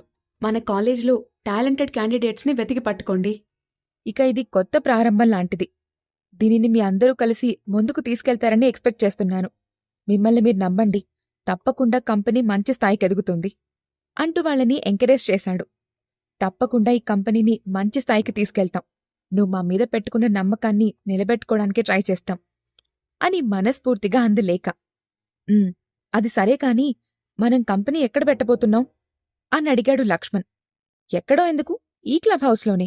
పైన ఫ్లోర్ ఖాళీగా ఉంది. దాన్ని మీరు ఆఫీస్గా వాడుకోవచ్చు. కంపెనీ ఎక్స్పాండ్ అయినప్పుడు ప్లేస్ మార్చడం గురించి ఆలోచించొచ్చు అని చెప్పాడు భరత్. ఓకే అని అన్నాడు లక్ష్మణ్. ఇంతలో తన మొబైల్ ఫోన్ రింగవటంతో స్క్రీన్ వైపు చూశాడు భరత్. అక్కడ పేరు కనిపించగానే కొంచెం ఆశ్చర్యపోయాడు. వెంటనే అక్కడ్నుండి పక్కకు వెళ్లి ఒక్కసారిగా గట్టిగా ఊపిరి పీల్చుకుని కాల్ లిఫ్ట్ చేసి, హలో మాధవ్ అని అన్నాడు. భరత్, అంకుల్ హెల్త్ ఏం బాలేదు. పరిస్థితి పూర్తిగా చేదాటిపోయేలా ఉంది అని కంగారుగా అన్నాడు మాధవ్. ఆ మాట వినగానే భరత్ ఆందోళనగా, ఏమంటున్నావు మాధవ్? అంకుల్కేమైంది అని అడిగాడు. ఈ మధ్య ఒక చిన్న సమస్య. అంకుల్నుంటున్న ఇంటిని ఖాళీ చేయమని ఒక రియల్ ఎస్టేట్ పదే పదే బెదిరిస్తున్నాడు. అందుకు అంకుల్ దానికి ఒప్పుకోలేదు. కాని అతను అంకుల్ను దారిలోకి తెచ్చుకోవడానికి రకరకాలుగా ప్రయత్నించాడు. దానివల్లే అంకుల్ హెల్త్ పాడు చేసుకున్నాడు అని అన్నాడు మాధవ్. ఇప్పుడు అంకుల్ కండిషన్ ఎలా ఉంది అని ఆందోళనగా అడిగాడు భరత్. ఏమో, అదంతా నాకు తెలీదు. నేను డాక్టర్స్తో సరిగ్గా మాట్లాడలేనని నీకు తెలుసు కదా, అందుకే నీకీ విషయం చెప్తున్నాను అని చెప్పాడు మాధవ్. సరే సరే, నేను వెంటనే బయలుదేరుతున్నాను అంటూనే భరత్ కాల్ కట్ చేసి తిరిగి దేవేందర్కు కాల్ చేసి, దేవేందర్ గారు, నేను అర్జెంట్గా విజయవాడకు వెళ్లాలనుకుంటున్నాను, ఏర్పాటు చేయండి అని అన్నాడు. ఓకే సార్ అని అన్నాడు దేవేందర్. అప్పటికే భరత్ మనసులో 6 ఏళ్ల క్రితం జరిగిన జ్ఞాపకాలు మొదలయ్యాయి. రామచంద్ర ఫ్యామిలీ నుండి బయటకొచ్చిన రోజు భరత్ దగ్గర ఒంటిపైన బట్టలు తప్ప చేతిలో పైసా కూడా లేదు. ఆ రోజంతా అతను హైదరాబాద్లోని వీధుల చుట్టూ తిరుగుతూనే ఉన్నాడు. ఒక గొప్ప బిలియనియర్ కొడుకుగా అప్పటి వరకు ప్రపంచంలోని అన్ని సౌకర్యాలను అనుభవించి ఒక్కసారిగా వీధిలో పట్టంతో ఆ పరిస్థితి ఎలా ఎదుర్కోవాలో తెలియక బిక్కుబిక్కుమంటున్నాడు భరత్. ఒక రోజంతా వీధిలోనే గడిచిపోయింది. ఆ రోజు రాత్రి ఆకలిని తట్టుకోలేక బస్టాప్లోని ట్యాప్ దగ్గరకు వెళ్లి వాటర్ తాగొచ్చి అక్కడే ఉన్న చైర్లో అలసిపోయినట్లుగా కూర్చుని వెనక్కి వాలాడు. ఆ టైంలోనే హైదరాబాద్ నుంచి విజయవాడకు వెళ్తున్న గిరిధర్ బస్ కోసం అదే బస్టాప్కొచ్చి భరత్ పక్కనే కూర్చున్నాడు. వాడిపోయిన భరత్ ముఖాన్ని చూసి ఆకలితో బాధపడుతున్నట్టుగా పొట్టపై పెట్టుకున్న అతని చేతుల్ని చూసిన భరత్ను చిన్నగా తట్టి లేపుతూ, ఆకలిగా ఉందా అని అడిగాడు గిరిధర్. 2 రోజుల తర్వాత మొదటిసారిగా ఒక వ్యక్తి ఆప్యాయంగా పలకరించటంతో భరత్కి కళ్లల్లో నీళ్లు తిరిగాయి. కాని ఆకలిగా ఉంది అని అతనితో చెప్పడానికి ఆత్మాభిమానం అడ్డొచ్చింది. దాంతో తల అడ్డంగా ఊపుతూ, లేదండి అని మర్యాదగా చెప్పాడు భరత్. ఆ ప్రవర్తన చూసిన గిరిధర్ అతనొక గొప్పింటి కుర్రాడై ఉంటాడు అని ఊహించి, చూడు బాబూ, నిన్ను చూస్తుంటే మంచి కుటుంబం నుంచి వచ్చినట్టుగా కనిపిస్తున్నావు. నువ్వెక్కడ్నించొచ్చావు, ఏం చేస్తున్నావు అని నిన్ను నేనడగను. కాని నువ్వు ఆకలితో బాధపడకూడదు. నాతోరా, కలిసి టిఫిన్ చేద్దాం అంటూ బలవంతంగా తీసుకెళ్లి భరత్కి టిఫిన్ పెట్టించాడు. ఆ తర్వాత భరత్తో లాలనగా మాట్లాడుతూ, చూడు బాబూ, నా దగ్గర నీలాగే మరో 20 మంది పిల్లలున్నారు. వాళ్లందరూ తల్లిదండ్రుల్లేని అనాథలు. నీకిష్టమైతే నువ్వు కూడా నాతో పాటొచ్చి అక్కడే ఉండొచ్చు అని చెప్పాడు. మీరు ఆర్ఫనేజ్ నడుపుతూ ఉంటారా అని అడిగాడు భరత్. లేదు, కాని వీధుల్లో అనాథల్లా తిరిగే పిల్లలకు దగ్గరికి తీసి అన్నం పెడుతుంటాను. నాకున్న దాంట్లోనే వాళ్ల బాగోగులు చూసుకుంటూ ఉంటాను అని అన్నాడు. ఆ రోజు భరత్ కూడా గిరిధర్ వెనకే విజయవాడకెళ్లాడు. అక్కడ గిరిధర్ ఇంట్లో ఉన్న పిల్లల్లో మాధవ్ కూడా ఒకడు. ఇద్దరూ ఒకే వయసు వారు కావటంతో తొందరగానే కలిసిపోయారు. మాధవ్కి చదువుపైన ఇంట్రెస్ట్ లేకపోవటంతో అతను ఎక్కువగా చదువుకోలేదు. కాని భరత్ బాగా చదువుకునే పిల్లాడని గుర్తించిన గిరిధర్ అతన్ని చదువుకోమని, దానికి కావలసిన హెల్ప్ చేస్తాను అని చెప్పాడు. కాని భరత్ తన చదువుకు అవసరమయ్యే ఖర్చు తానే సంపాదించుకుంటానని పట్టుబట్టాడు. భరత్ పట్టుదలకు ఆశ్చర్యపోయిన గిరిధర్, సరే, ముందు గవర్నమెంట్ కాలేజ్లో ఇంటర్కి జాయిన్ అవ్వు, సాయంత్రాల్లో ఏదన్నా పని చేసుకుంటూ చదువుకోవచ్చు అని సలహా ఇచ్చాడు. భరత్ కూడా సరే అంటూ ఆనందంగా అక్కడున్న గవర్నమెంట్ కాలేజ్లో జాయిన్ అయ్యాడు. ఆ తర్వాత మరో 2 ఏళ్లకి ఇంటర్ పూర్తవటంతో గ్రాడ్యుయేషన్ కోసం హైదరాబాద్ వచ్చాడు భరత్. తెలిసిన వాళ్లతో శివారెడ్డి కాలేజ్లో సీట్ కూడా ఇప్పించాడు గిరిధర్. తర్వాత భరత్ అక్కడే ఉండి చదువుకుంటూ బార్లో వెయిటర్గా పనిచేయటం మొదలుపెట్టాడు. ఆ టైంలోనే అతనికి లక్ష్మణ్ పరిచయమయ్యాడు. తన కాళ్లపై తాను నిలబడ్డం నేర్చుకున్న భరత్ గ్రాడ్యుయేషన్ కంప్లీట్ చేశాక విజయవాడ తిరిగి వెళ్లాలి అనుకున్నాడు. కాని ఈలోగా గిరిధర్కి హెల్త్ బాలేదనే న్యూస్ రావటంతో భరత్కి కంగారుగా అనిపించింది. దేవేందర్ నుండి కాల్ వస్తూ ఉండటంతో ఆలోచనల నుండి బయటకొచ్చిన భరత్ కాల్ లిఫ్ట్ చేశాడు. సర్, చార్టర్డ్ ఫ్లైట్ రెడీగా ఉంది అని చెప్పాడు దేవేందర్. వెంటనే ధన్య అండ్ టీంతో కలిసి వెళ్లి ఫ్లైట్ ఎక్కాడు. 45 నిమిషాల్లో విజయవాడలో ఫ్లైట్ దిగిన భరత్ వెంటనే మాధవ్కి కాల్ చేసి, మాధవ్, నేను విజయవాడలో ఉన్నాను, ఇప్పుడు అంకుల్ ఎక్కడున్నారు అని అడిగాడు. ఆ మాట విన్న మాధవ్ ఆశ్చర్యపోతూ, ఏంటి, విజయవాడలోనా? నేను కాల్ చేసి గంట కూడా అవ్వలేదు, అప్పుడే విజయవాడకొచ్చావా అని ఆశ్చర్యపోయాడు. మామూలుగా ఈ ట్రైనో బస్సో పట్టుకునొచ్చినా దాదాపు 4-5 గంటల టైం పడుతుంది. అలాంటిది 45 నిమిషాల్లోనే విజయవాడకొచ్చానని భరత్ చెప్పగానే మాధవ్ నమ్మలేకపోయాడు. కాని భరత్ దాని గురించి ఏం మాట్లాడకుండా, అదంతా తర్వాత చెప్తాను, ముందు అంకుల్ ఎక్కడున్నారో చెప్పు అని అన్నాడు. హాస్పిటల్లోనే ఉన్నారు, నేను కూడా అక్కడే ఉన్నాను అంటూ అడ్రస్ చెప్పాడు మాధవ్. సరే, నేనొస్తున్నాను అంటూ ఫోన్ పెట్టేసిన భరత్ 10 నిమిషాల్లో హాస్పిటల్కి చేరుకున్నాడు. అదొక సాధారణ హాస్పిటల్. భరత్ రిసెప్షన్లో గిరిధర్ రూమ్ నెంబర్ కనుక్కొని హడావిడిగా వార్డ్ డోర్ తీసుకుని లోపలికి వెళ్లాడు. బెడ్పై నిస్సహాయంగా పడుకొని ఉన్న గిరిధర్ను చూడగానే భరత్ ఒక్క క్షణం భయపడిపోయాడు. చూడ్డానికి నీరసంగా, కదల్లేని స్థితిలో ఉన్నట్టుగా అనిపించాడు గిరిధర్. కాని భరత్ను చూడగానే ఆయన ఆప్యాయంగా, భరత్, నువ్వొచ్చావా అంటూ పైకి లేచి కూర్చోడానికి ప్రయత్నించాడు. భరత్ వెంటనే అతని దగ్గరకు వెళ్లి, అంకుల్, జాగ్రత్త అంటూ అతన్ని పట్టుకుని బెడ్పైకి వెనక్కి ఆనించి కూర్చోబెట్టాడు. నీకు గ్రాడ్యుయేషన్ పూర్తవడానికి ఇంకా 1 సంవత్సరం ఉంది. నువ్వు అప్పుడే ఎందుకొచ్చావు అని దగ్గుతూ అడిగాడతను. ముందు మీరు రెస్ట్ తీసుకోండి అంకుల్, ఇవన్నీ తర్వాత మాట్లాడుకోవచ్చు అని అంటూ పక్కనే ఉన్న వాటర్ బాటిల్లో నుండి కొంచెం వాటర్ అతనికి తాగించి మళ్లీ అతన్ని నెమ్మదిగా పడుకోబెట్టి, నేనొకసారి డాక్టర్ దగ్గరికెళ్ళి మాట్లాడేసొస్తాను అంటూ లేచి డాక్టర్ క్యాబిన్కి వెళ్లాడు. డాక్టర్ అతన్ని చూసి, ఎవరు మీరు అని అడిగాడు. డాక్టర్, నేను గిరిధర్ గారి హెల్త్ కండిషన్ ఎలా ఉందో తెలుసుకోవడానికొచ్చాను అని చెప్పాడు భరత్. మీరతనికేమవుతారు అని అడిగాడు డాక్టర్. నేనతని కొడుకుని అని చెప్పాడు భరత్. ఆ మాటకు డాక్టర్ అతన్ని కొంచెం అనుమానంగా చూశాడు. అయినా దాని గురించి ఏం మాట్లాడకుండా, సరే, గిరిధర్ గారి హెల్త్ కండిషన్ చాలా క్రిటికల్గా ఉంది. అతన్ని హాస్పిటల్కి తీసుకొచ్చిన రోజు స్పృహలో కూడా లేడు. మేం టెస్టులు చేసిన తర్వాత బ్రెయిన్ హ్యామరేజ్ అని కనిపెట్టి ట్రీట్మెంట్ చేసి దాన్ని కంట్రోల్ చేశాం. కానీ ఆ తర్వాత డీటెయిల్ ఎగ్జామినేషన్లో అతనికి గ్యాస్ట్రిక్ క్యాన్సర్ ఉందని, అది కూడా అడ్వాన్స్డ్ స్టేజ్లో ఉందని తెలిసింది అని చెప్పాడు డాక్టర్. భరత్ అతను చెప్పింది జాగ్రత్తగా వింటున్నాడు. డాక్టర్ మళ్లీ మాట్లాడుతూ, నిజం చెప్పాలంటే ఇక అతని హెల్త్ కండిషన్ నార్మల్ అవుతుంది అని చెప్పలేం. నా సజెషన్ ఏంటంటే మీరతన్ని ఇంటికి తీసుకెళ్ళండి.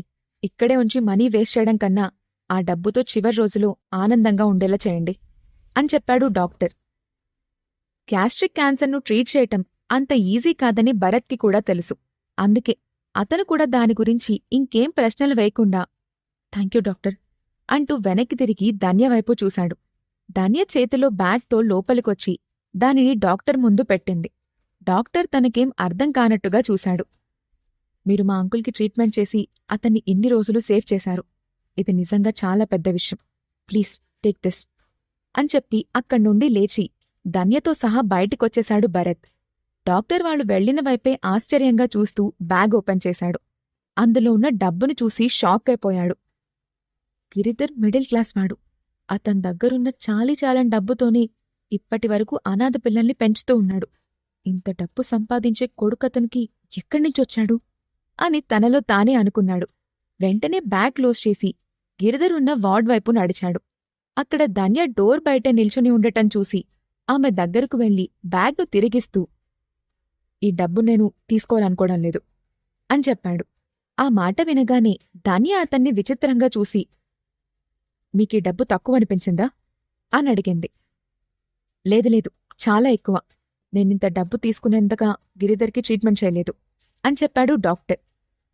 ఆ మాటకు ధన్య కొంచెం కూల్గా, మా బాస్ ఒకరికిచ్చిన డబ్బుని మళ్ళీ వెనక్కి తీసుకోరు, దీన్ని మీరే ఉంచుకోండి అని చెప్పింది.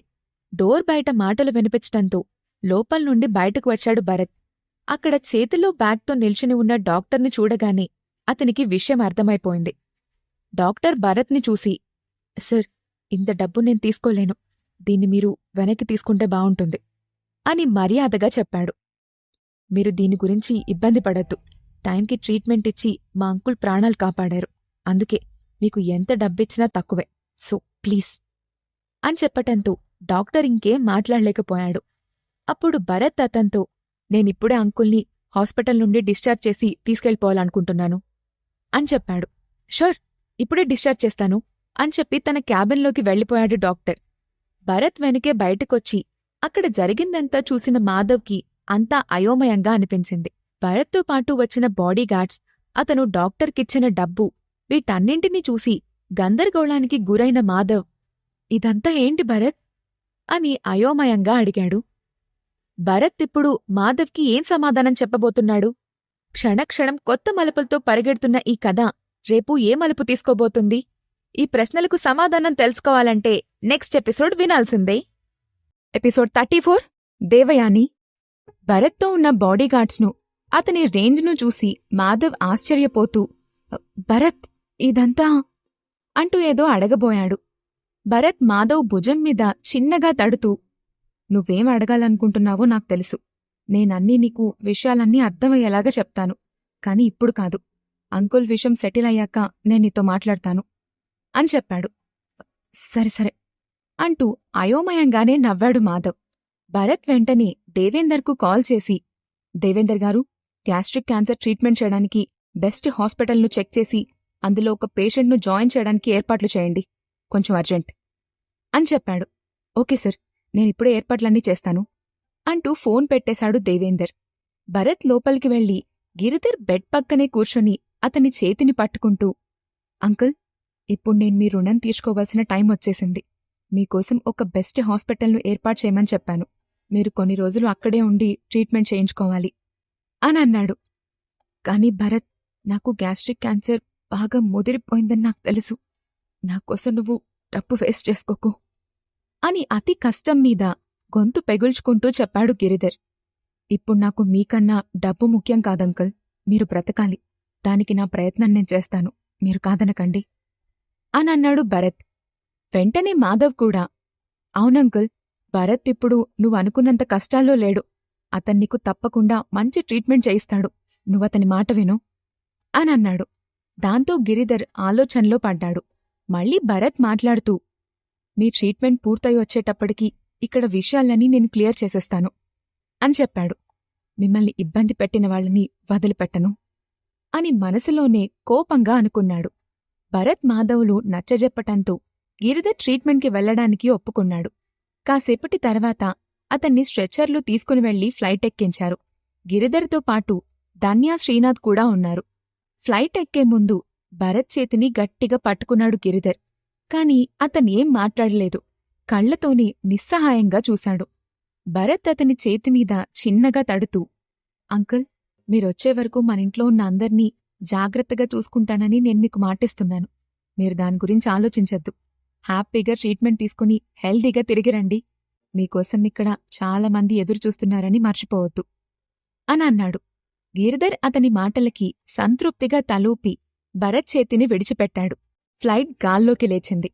మాధవ్ ఎగిరిపోతున్న ఫ్లైట్ వంకే చూస్తూ, భరత్, నిజంగా అంకుల్కి పూర్తిగా క్యూర్ అవుతుందా అని అడిగాడు. నువ్వేం కంగారు పడకు, అంకుల్కి తప్పకుండా బాగవుతుంది. ఇంతకీ ఇక్కడేం జరిగిందో చెప్పు. అంకులింత హఠాత్తుగా ఎందుకు హాస్పిటల్లో జాయిన్ అయ్యాడు అని అడిగాడు భరత్. ఆ ప్రశ్నకు మాధవ్ నెట్టూర్చి, అదంతా పెద్ద కథ. దీనంతటికీ కారణం రియల్టర్ మల్లికార్జున్. వాడివల్లే అంకులిలా హాస్పిటల్ పాలయ్యారు అని చెప్పి, సరే అదంతా పక్కన పెట్టు, ముందు నీ సంగతి చెప్పు. అసలు నువ్వు ఇంత ధనవంతుడివి ఎలా అయ్యావు? ఇంత తక్కువ టైంలో ఇంత డబ్బును ఎలా సంపాదించావు అని కుతూహలంగా అడిగాడు. భరత్ నవ్వుతూ, నిజానికి నేను రామచంద్ర ఫ్యామిలీకి వారసుణ్ణి అంటూ జరిగిన కథంతా మాధవ్తో చెప్పాడు. భరత్ చెప్పిందంతా విన్న మాధవ్ విచిత్రంగా చూసి, అసలు ఇవేం రూల్స్? హ్యాపీగా ఉన్న డబ్బుతో లైఫ్ను ఎంజాయ్ చేయకుండా తిండి కోసం కష్టాలు పడుతూ వీధుల్లో తిరగాలా అని అన్నాడు. మా ఫ్యామిలీలో రూల్స్ అలాగే ఉంటాయిలే అని నవ్వుతూ అన్నాడు భరత్. అదంతా విన్న మాధవ్కి వింతగా అనిపించింది. చిన్నప్పట్నుండి తనతో పాటు తిరిగిన భరత్ ఒక్కసారిగా ధనవంతుడవుతాడని అతను అస్సలు ఊహించలేదు. ఇప్పుడు చెప్పు, నీకు నా గురించి పూర్తిగా తెలిసింది కదా, ఇప్పుడు కూడా నేనా రియల్టర్తో డీల్ చేయలేనని నువ్వు అనుకుంటున్నావా అని అన్నాడు భరత్. లేదు, నేన్నీకు ముందే ఈ విషయం గురించి చెప్పుండాల్సింది. చదువుకుంటున్న నిన్ను డిస్టర్బ్ చేయడం ఎందుకులే అని చెప్పలేదు. 3 నెలల క్రితం మన కాలనీలో ఇళ్లన్నీ కూల్చి బిల్డింగ్ కట్టాలని ప్లాన్ చేశారు ఆ Mallikarjuna real estate and co limited వాళ్ళు. చాలామంది ఇళ్లను బలవంతంగా కూల్చేసి వాళ్ల చేతిలో 2 లక్షల రూపాయలు నష్టపరిహారంగా పెడుతున్నారు. దానికి మన వీధిలో ఉన్న కొందరు ఒప్పుకోలేదు. ముఖ్యంగా గిరిధర్ అంకుల్ ఈ కూల్చివేతను తీవ్రంగా వ్యతిరేకించాడు. తన ఇల్లు కూల్చేస్తే పిల్లలంతా మళ్ళీ ఇల్లు లేక రోడ్డు పాలవుతారని భయపడ్డాడు. అందుకే వాళ్ళడిగిన పేపర్స్పై సైన్ పెట్టకుండా వీధిలోని కొంతమందితో కలిసి ఎదురు తిరిగాడు. దాంతో వాళ్లు కొంతమంది రౌడీల్ని పెట్టి సంతకం పెట్టని వాళ్లందర్నీ రకరకాలుగా హింసించడం మొదలుపెట్టారు. అర్ధరాత్రులు ఇళ్లలోకి గాజు సీసాలు విసరడం, గోడలు పగల్గొట్టడం, కరెంట్ కట్ చేయటం వంటివి చాలా చేశారు. అయినా ఎవ్వరూ బెదరకపోవటంతో తర్వాత ఒకరోజు రాత్రి దాదాపు 15 మంది వ్యక్తులు మొహానికి ముసుగులు వేసుకుని చేతుల్లో కర్రలతో వచ్చి మన వాళ్లపై అటాక్ చేశారు. ఆ గొడవల్లో కొందరికి తీవ్ర గాయాలయ్యాయి. హాస్పిటల్లో కూడా జాయిన్ అయ్యారు. ఆ తర్వాత రోజే మల్లికార్జున్ హాస్పిటల్కొచ్చి వాళ్లకిస్తానన్న నష్టపరిహారాన్ని 3 లక్షలకు పెంచుతున్నానని, ఇప్పుడైనా ఒప్పుకోకుంటే అందరికీ మంచిది కాదని మాటలతోనే బెదిరించాడు. దాంతో చాలామంది భార్య పిల్లలున్నవాళ్లు భయపడిపోయి వాళ్లు చెప్పినట్లే చేశారు. కాని అంకుల్ మాత్రం సంతకం చేయలేదు. ఆ ఆలోచనలు, గొడవల వల్ల అంకుల్కి బ్లడ్ ప్రెషర్ ఎక్కువైపోయి సెరిబ్రల్ హెమరేజ్ అయింది. అప్పుడే హాస్పిటల్కి తీసుకొచ్చాను అని చెప్పాడు మాధవ్. అంతా విన్న భరత్, అంకుల్ ఒక్కడే సంతకం పెట్టకుండా ఆగిపోయాడా? మిగతా వాళ్లందరూ సంతకాలు చేశారా అని అడిగాడు. లేదు, ఇంకా కొంతమందున్నారు. కాని వాళ్లు కూడా ఎక్కువ రోజులుంటారని చెప్పలేం. ప్రతిరోజు ఆ రౌడీలొచ్చి అందర్నీ వేధిస్తున్నారు. పరిస్థితి ఏమంత బాగోలేదు. మన దేవయాని అయితే దాదాపు చావు బ్రతుకుల దాకా వెళ్ళొచ్చింది అంటూ ఆగిపోయాడు మాధవ్. దేవయాని పేరు వినగానే భరత్ కంగారుగా, దేవయానికేమైంది అని అడిగాడు. దేవయాని 16 ఏళ్ల క్రితం చెత్తకుప్పలో దొరికిన ఒక అమ్మాయి. ఆమెను గిరిధర్ ఇంటికి తీసుకొచ్చి తనింట్లో పిల్లలతో పాటుగా పెంచాడు. భరత్ విజయవాడలో చదువుతున్నప్పుడు దేవయాని ఎప్పుడూ అతన్ని ఆట పట్టించి ఏడిపిస్తూ ఉండేది. అయినా అతని గురించి కేర్ తీసుకునేది. భరత్ కూడా ఆమె గురించి శ్రద్ధ తీసుకునేవాడు. అందుకే మాధవ్ చెప్పిన మాట వినగానే దేవయానికి ఏం జరిగిందోనని అతను కంగారు పడ్డాడు. కొన్ని రోజుల క్రితం దేవయాని సాయంత్రం పూట ట్యూషన్ నుండి ఇంటికొస్తోంది. ఆ టైంలో ఆ రౌడీలు ఆమెను అడ్డుకుని ఏడిపించడం మొదలుపెట్టారు. అప్పుడే నేను అటుగా వెళ్లాను కాబట్టి వాళ్లని అడ్డుకున్నాను. ఆ టైంలోనే ఎదుగో నాకీ దెబ్బ తగిలింది అంటూ తన కంటి మూలన ఇంకా మానని గాయాన్ని చూపిస్తూ, ఆ రోజు దేవయానికి కూడా చాలా దెబ్బలు తగిలాయి. ఎలాగో ఆ రోజు ప్రాణాలతో ఇద్దరం బయటపడ్డాం అని చెప్పాడు మాధవ్. మాధవ్ మళ్లీ మాట్లాడుతూ, ఆ రోజు వాళ్లు దేవయానిని ఏం చేయకపోయినా ఇప్పటికీ ఆమెను ఇబ్బంది పెడుతూనే ఉన్నారు. అందుకే నేనామెను ట్యూషన్కి కూడా వెళ్ళనివ్వడం లేదు అని చెప్పాడు మాధవ్. సరే ఇక అవన్నీ నేను చూసుకుంటాను. నువ్వు బాగా అలసిపోయినట్టున్నావు, కాసేపు వెళ్ళి రెస్ట్ తీసుకో అని అన్నాడు భరత్.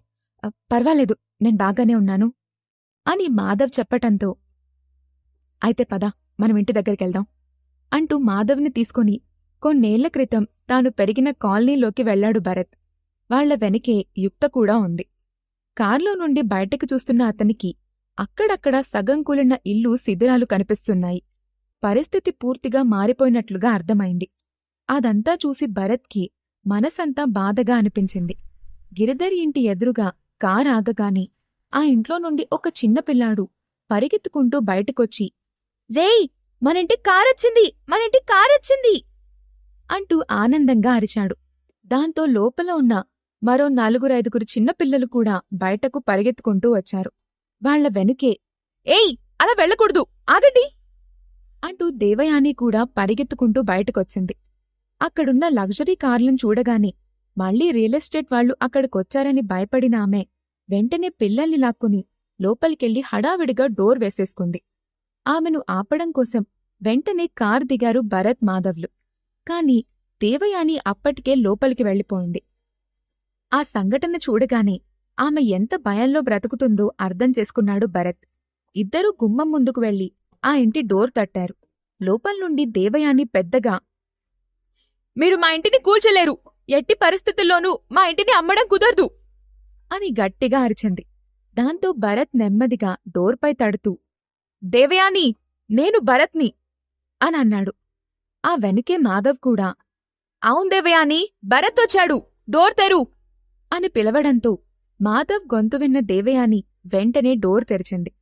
3 సంవత్సరాల తర్వాత కనిపించిన భరత్ని చూసి ఆమె ఏడుపు ఆపుకోలేక ఎమోషనల్ అవుతూ వెళ్లి భరత్ను హక్ చేసుకుంటూ, భరత్, వచ్చేశావా అనంది. భరత్ ఆమెను దగ్గరకు తీసుకుని భుజంపై తట్టి ఓదార్చుతూ, ఏడవకు, నేనొచ్చేశాను కదా అని అన్నాడు. దేవయాని కళ్ళు తుడుచుకుని తలెత్తి భరత్ను చూసి నవ్వుతూ, నేను నిన్ను చాలా మిస్ అయ్యాను అని చెప్పింది. ఆమె కళ్లల్లో భయం, ముఖంలో ఆందోళన చూసిన భరత్ ఆమె తలపై చెయ్యి వేసి మెల్లగా నిమిరాడు. దేవయాని హఠాత్తుగా ఏదో గుర్తొచ్చినట్లు మాధవ్ వైపు చూసి, మాధవ్, నువ్విక్కడికి తిరిగొచ్చేశావు, మరి అంకుల్ ఎక్కడున్నారు అని అడిగింది. ముందు లోపలికి పదా, అంతా చెప్తాను అంటూ భరత్తో పాటు లోపలికి వెళ్లిన మాధవ్ విషయం మొత్తం దేవయానికి వివరించి చెప్పాడు. భరత్ గురించి తెలుసుకున్న దేవయాని కూడా మాధవ్లాగే ఆశ్చర్యపోయి, నువ్వింత రిచ్ కిడ్వా, ఇన్ని రోజులు నాక్కూడా చెప్పలేదు అని నిష్ఠూరంగా అంది. భరత్ నవ్వుతూ, మేం దాని గురించి ఎవ్వరికీ చెప్పకూడదు, అయినా నేనెంత ధనవంతుణ్ణైనా మీకు మాత్రం ఎప్పటికీ భరత్నే అని అన్నాడు. సరే, మాటల్లో పడి నీకు వాటర్ కూడా ఇవ్వలేదు, ఉండు, వాటర్ తెస్తాను అంటూ లోపలికి వెళ్ళింది దేవయాని. అప్పుడు భరత్, రే మాధవ్, నువ్వెళ్ళి ఇంకా ఈ కాలనీలో ఎవరెవరు సంతకాలు చేయలేదో వాళ్ళందర్నీ పిలిపించు, నేను వాళ్లతో మాట్లాడాలి అని అన్నాడు. మాధవ్ కూడా సరేరా అంటూ వాళ్ళందర్నీ పిలవడానికి వెళ్లాడు. దేవయాని వాటర్ తీసుకొచ్చి భరత్కిచ్చి తన పక్కనే కూర్చుంటూ, ఈ 3 ఏళ్లు ఏం చేశావు, ఎలా ఉన్నావు అంటూ ప్రశ్నలు అడగడం మొదలుపెట్టింది. భరత్ ఆమె ప్రశ్నలకు ఓపిగ్గా సమాధానం చెప్తూ అక్కడ జరుగుతున్న విషయాల గురించి తెలుసుకున్నాడు. అప్పటిదాకా లోపల ఉన్న పిల్లలు నెమ్మదిగా వచ్చి భరత్ చుట్టూ చేరారు. భరత్ వాళ్ళందర్నీ చూసి, అంకుల్కి వయసు మీద పడుతుంది, అయినా ఇంకా పిల్లల్ని చేరదీయడం ఆపలేదు అని అన్నాడు. గిరిధర్ అంకుల్ మంచితనం వల్లే మనం కూడా అనాథల్లా పెరగలేదు. ఇప్పుడు కూడా వీళ్లంతా రోడ్డు మీద పడతారనే అంకుల్ ఈ ఇల్లు అమ్మడానికి ఒప్పుకోవడం లేదు అని చెప్పింది దేవయాని. ఇంతలో ఆ పిల్లల్లో నుండి ఒక చిన్న పిల్లాడు ముందుకొచ్చి, అక్కా, ఈ అంకుల్ ఎవరు అని అడిగాడు. ఆ ప్రశ్నకు భరత్ నవ్వుతూ ఆ పిల్లాణ్ణి దగ్గరకు తీసుకుని, నేను మీ అందరికీ అన్నయ్యని, నేను కూడా మీలాగా ఇక్కడే పెరిగాను అని చెప్పి అతని జుట్టును ప్రేమగా చేత్తో నిమిరాడు. ఆ పిల్లోడు ఏదో అర్థమైనట్టు ఓ అంటూ దీర్ఘం తీశాడు. అప్పుడే బయట పార్క్ చేసి ఉన్న భరత్ కారు వెనకే మరో కారొచ్చి ఆగింది. అందులో నుండి బయటకు దిగారు ధన్య, శ్రీనాథ్లు. అది చూసిన చిన్నపిల్లాడు, అన్నా, వాళ్లంతా ఎవరు అని అడిగాడు. భరత్ తలెత్తి వాళ్ల వైపు చూసి, వాళ్ళు నా బాడీగార్డ్స్ అని చెప్పాడు. అంటే కాలేజ్లో చదివితే మనకు కూడా బాడీగార్డ్స్ వస్తారా అని ఆ పిల్లాడు అమాయకంగా అడిగాడు. అవును, నువ్వు బాగా కష్టపడి చదివి డబ్బులు సంపాదిస్తే నువ్వు కూడా బాడీగార్డ్స్ను పెట్టుకోవచ్చు అని చెప్పాడు భరత్. అయితే నేను కూడా నీలాగా బాగా చదివి డబ్బులు సంపాదిస్తాను. అప్పుడు నీకన్నా ఎక్కువ బాడీగార్డ్స్ని పెట్టుకుంటాను అని అన్నాడు ఆ పిల్లాడు. భరత్ నవ్వుతూ వెరీ గుడ్ అని అన్నాడు. ఇంతలో దాదాపు 10 మంది వ్యక్తులతో మాధవ్ అక్కడికొచ్చాడు. వాళ్ళందరికీ కూడా భరత్ బాగా తెలిసి ఉండటంతో అతన్ని పలకరిస్తూ, భరత్ వచ్చావా? చూడిక్కడేం జరుగుతుందో. ఆ రియల్ ఎస్టేట్ వాళ్ళు మా ఇల్లు పగలగొట్టి 2 లక్షలు 3 లక్షలు అని చేతిలో పెడుతున్నారు. ఇక్కడ ఒక్కో ఇల్లు దాదాపు 10 లక్షల దాకా చేస్తుంది. అలాంటిది వీళ్ళకి 2-3 లక్షలిచ్చి మేమంతా ఎక్కడికి వెళ్ళిపోవాలి, ఎలా బతకాలి అంటూ ఆవేదనగా అన్నారు. అప్పుడు భరత్ వాళ్ళందరితో, మీరెవరూ దీని గురించి బాధపడద్దు. మీతో ఆ విషయం మాట్లాడ్డానికే నేనొచ్చాను. మీ అందరిళ్లను నేను కొంటాను. ఒక్కో ఇంటికి 20 లక్షలిస్తాను. దీనికి మీరొప్పుకుంటే మనం ఇప్పటికిప్పుడే ఈ పని పూర్తి చేయొచ్చు అని చెప్పాడు. ఆ మాట వినగాని వాళ్ళందరూ నమ్మలేనట్లుగా చూశారు. వాళ్లలో నుండి ఒక నడివయసు వ్యక్తి ముందుకొచ్చి, ఏంటి భరత్, మాతో తమాషాలు చేస్తున్నావా? నువ్విక్కడ్నుంచి వెళ్ళి 3 ఏళ్లు కూడా పూర్తిగా గడవలేదు. అప్పుడే మా అందరిల్లు ఒక్కొక్కటి 20 లక్షలు పెట్టి ఎలా కొంటావ్? అసలు అంత డబ్బు నీ దగ్గరుందంటే మేమెలా నమ్ముతాం అని అనుమానంగా అడిగాడు. భరత్ దానికి నవ్వుతూ, నేను నిజమే చెప్తున్నాను బాబాయ్. మీకు కావాలంటే నేను ఇప్పటికిప్పుడే మీకు డబ్బివ్వగలను అంటూ ధన్యవైపు చూసి సైగ చేశాడు. అప్పుడు ధన్య, శ్రీనాథ్ వెంటనే తామొచ్చిన కార్లో నుండి పెద్ద పెద్ద లగేజ్ బ్యాగ్లను తీసుకొచ్చి భరత్ ముందు పెట్టారు. భరత్ ఎదురుగా ఉన్న వాళ్ళందర్నీ చూసి, నేను నిజం చెప్తున్నాను, ఈ బ్యాగ్లలో డబ్బుంది. మీరు మీ ఇల్లు అమ్ముతాను అంటే ఇప్పుడే మీరు డబ్బు తీసుకోవచ్చు అని అన్నాడు. ధన్య, శ్రీనాథ్లతో గిరిధర్ను ఫ్లైట్లో పంపించిన తర్వాత భరత్ దేవేందర్కు కాల్ చేసి సిటీ బ్యాంక్లో ఉన్న 3 కోట్ల రూపాయలను క్యాష్గా పంపించమని చెప్పాడు. ధన్య, శ్రీనాథ్ హైదరాబాద్లో దిగి గిరిధర్ను దేవేందర్కి అప్పగించి దేవేందర్ దగ్గర డబ్బుని తీసుకుని మళ్లీ అదే ఫ్లైట్లో విజయవాడ చేరుకున్నారు. ఆ డబ్బునే ఇప్పుడు వాళ్లు ముందు పెట్టారు. బ్యాగ్లలో ఉన్నదంతా డబ్బని తెలియగాని అక్కడున్న వాళ్లంతా ఆశ్చర్యంగా నోరెళ్లబెట్టారు. మాధవ్ హడావిడిగా భరత్ దగ్గరకొచ్చి, భరత్, నీకేమైనా పిచ్చి పట్టిందా? నువ్వు మార్కెట్ రేట్ కన్నా డబుల్ రేట్ పెడుతున్నావు అని అన్నాడు. భరత్ దానికి నవ్వుతూ, పర్వాలేదు, ఇక్కడున్న అందరూ మనవాళ్లే, పైగా రైతులు. వాళ్లందరికీ డబ్బు ఉపయోగపడితే మంచిదే కదా అంటూ ఎదురుగా ఉన్న వాళ్ళందర్నీ చూస్తూ, మీకొకవేళ క్యాష్గా వద్దంటే ఈ డబ్బంతా డైరెక్ట్గా మీ అకౌంట్లోకి డిపాజిట్ కూడా చేస్తాను అని చెప్పాడు. అప్పుడా గుంపులో నుంచి ఒక ముసలి వ్యక్తి ముందుకొచ్చి, భరత్, నువ్వింత డబ్బు ఖర్చు పెట్టి మా ఇళ్లను ఎందుకు కొనుక్కోవాలనుకుంటున్నావో తెలుసుకోవచ్చా అని అడిగాడు. భరత్ ఆ ప్రశ్నకి చిన్నగా నవ్వి, అంకుల్, నాకు వేరే ఉద్దేశమేం లేదు. మీతో కలిసి నేనిక్కడ కొన్ని రోజులు పెరిగాను. మీరంతా బాధపడుతూ ఉండటం నేను చూడ్లేను. అందుకే మీ ఇళ్లను నేను కొనుక్కుంటాను. ఆ తర్వాత ఆ మల్లికార్జున్ సంగతి నేను చూసుకుంటాను అని అన్నాడు. కాని మాకు సహాయం చేస్తే నువ్వు ఇబ్బందుల్లో పడతావు అని హెచ్చరించాడా ముసలి వ్యక్తి. భరత్ వాళ్లందరి మనసులో ఉన్న అనుమానాలను తీర్చేస్తూ వాళ్ళడిగిన ప్రశ్నలన్నింటికీ సమాధానాలు చెప్పాడు. దాంతో కాసేపటికి వాళ్లంతా తమ ఇళ్లను భరత్కి అమ్మడానికి ఒప్పుకున్నారు. మొత్తం 2 గంటల్లో అక్కడున్న ఇళ్లన్నీ కొన్నాడు భరత్. వాళ్లంతా సంతోషంగా తమ ఇళ్లను భరత్కి అమ్ముతున్నట్లు పేపర్లపై సంతకాలు పెట్టారు. ఇప్పుడా మల్లికార్జున్ ఏం చేస్తాడు? భరత్ అతన్ని ఎలా ఎదుర్కొంటాడు? ఇది గొడవగా మారుతుందా లేక సర్దుమణుగుతుందా? ఈ ప్రశ్నలకు సమాధానాలు తెలుసుకోవాలంటే తర్వాత ఎపిసోడ్ వినాల్సిందే. ఎపిసోడ్ 35 దవడపళ్ళు రాల్నై. గిరిధర్ ఇంటికి వెళ్లిన భరత్ ఆ కాలనీలోని కొంతమంది ఇళ్లను కొని అక్కడికక్కడే డబ్బులు కూడా ఇచ్చేశాడు. పని పూర్తవటంతో భరత్ కూడా గిరిధర్ ఇంట్లోకి వెళ్లి సోఫాలో కూర్చున్నాడు. ఇంతలో ఒక్కసారిగా ఆ ఇంటి డోర్ పెద్ద శబ్దంతో తెరుచుకుంది. ఆ శబ్దంతో పాటే చూడ్డానికి బాక్సర్లా ఉన్న ఒక వ్యక్తి లోపలికి అడుగు పెడుతూ, ఎవర్రా? ఈ ఇంటికి కొత్తగా వచ్చింది, బయటికి రండ్రా అని గట్టిగా అరిచాడు. కాని ఆ అరుపు పూర్తయ్యేలోపే అతని చెంపపై ఊహించని దెబ్బ పడ్డంతో ఒక్కసారిగా అతను నేలపై బొక్కబోర్లా పడ్డాడు. అంతా కనురెప్ప మూసెంతలో జరగడంతో అసలేం జరిగిందో అర్థంకాక అయోమయంగా తల పైకెత్తాడు. డోర్ పక్కనే ఉన్న ఒక అందమైన అమ్మాయి తన చేతిని సరిచేసుకుంటూ కనిపించింది. అదే టైంలో ధన్య కూడా కింద పడ్డ అతన్ని చూసి, నీ నోట్నుంచొచ్చే మాట సరిగ్గా రావాలి అని వార్నింగ్ ఇచ్చింది. ఇంతలో అక్కడికొచ్చిన దేవయాని కింద పడి ఉన్న అతన్ని చూసి, భరత్ వీడి ఆ మల్లికార్జున పంపించే రౌడీ వెధవ, పేరు జిత్తు, రోజు ఇక్కడికొచ్చి ఏదో ఒక గొడవ చేస్తూనే ఉంటాడు అని చెప్పింది. ఆ మాట వినగానే అతని వల్లే గిరిధర్ ఈరోజు హాస్పిటల్లో ఉన్నాడని, కొన్ని రోజుల క్రితం దేవయాని కూడా దాదాపు పెద్ద ప్రమాదాన్ని ఎదుర్కొందని మాధవ్ చెప్పిన విషయం భరత్కి గుర్తొచ్చింది. వెంటనే భరత్ సోఫాలో నుండి లేచి, దేవయాని, నువ్వింట్లోనే ఉండి పిల్లల్ని చూసుకో, బయటికి రాకు అని దేవయానితో చెప్పి వెళ్లి జిత్తు ముందు నిల్చుని, నువ్వడిగిన వాణ్ణి నేనే, ఇప్పుడు నేను నీకు ఏ విధంగా సహాయపడగలను అని వెటకారంగా అంటూ అతని కళ్లల్లోకి సూటిగా చూస్తూ ఒక్కో అడుగు ముందుకు వేశాడు.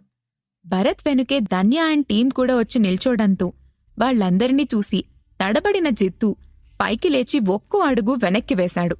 అందరూ ఇంటి గుమ్మం దాటి బయటకొచ్చేశారు. చిత్తూ ధైర్యాన్ని కూడా తీసుకుంటూ, చూడండి, నేను మీతో ఒక విషయం చెప్పడానికొచ్చాను.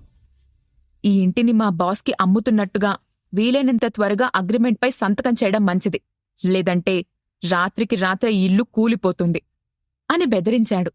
భరత్ ఏం మాట్లాడకుండా అతని కళ్లల్లోకే చూస్తున్నాడు. చిత్తూ కూడా అతన్ని కోపంగా చూస్తూ, నేను చెప్పింది చెప్పినట్టు చేస్తాను. ఈరోజు నా ఒంటిమీద ఆ పిల్ల చేయి చేసుకుంది కదా, దానికి కూడా ప్రతీకారం తీర్చుకుంటాను అని ధన్యవైపు చూస్తూ అన్నాడు.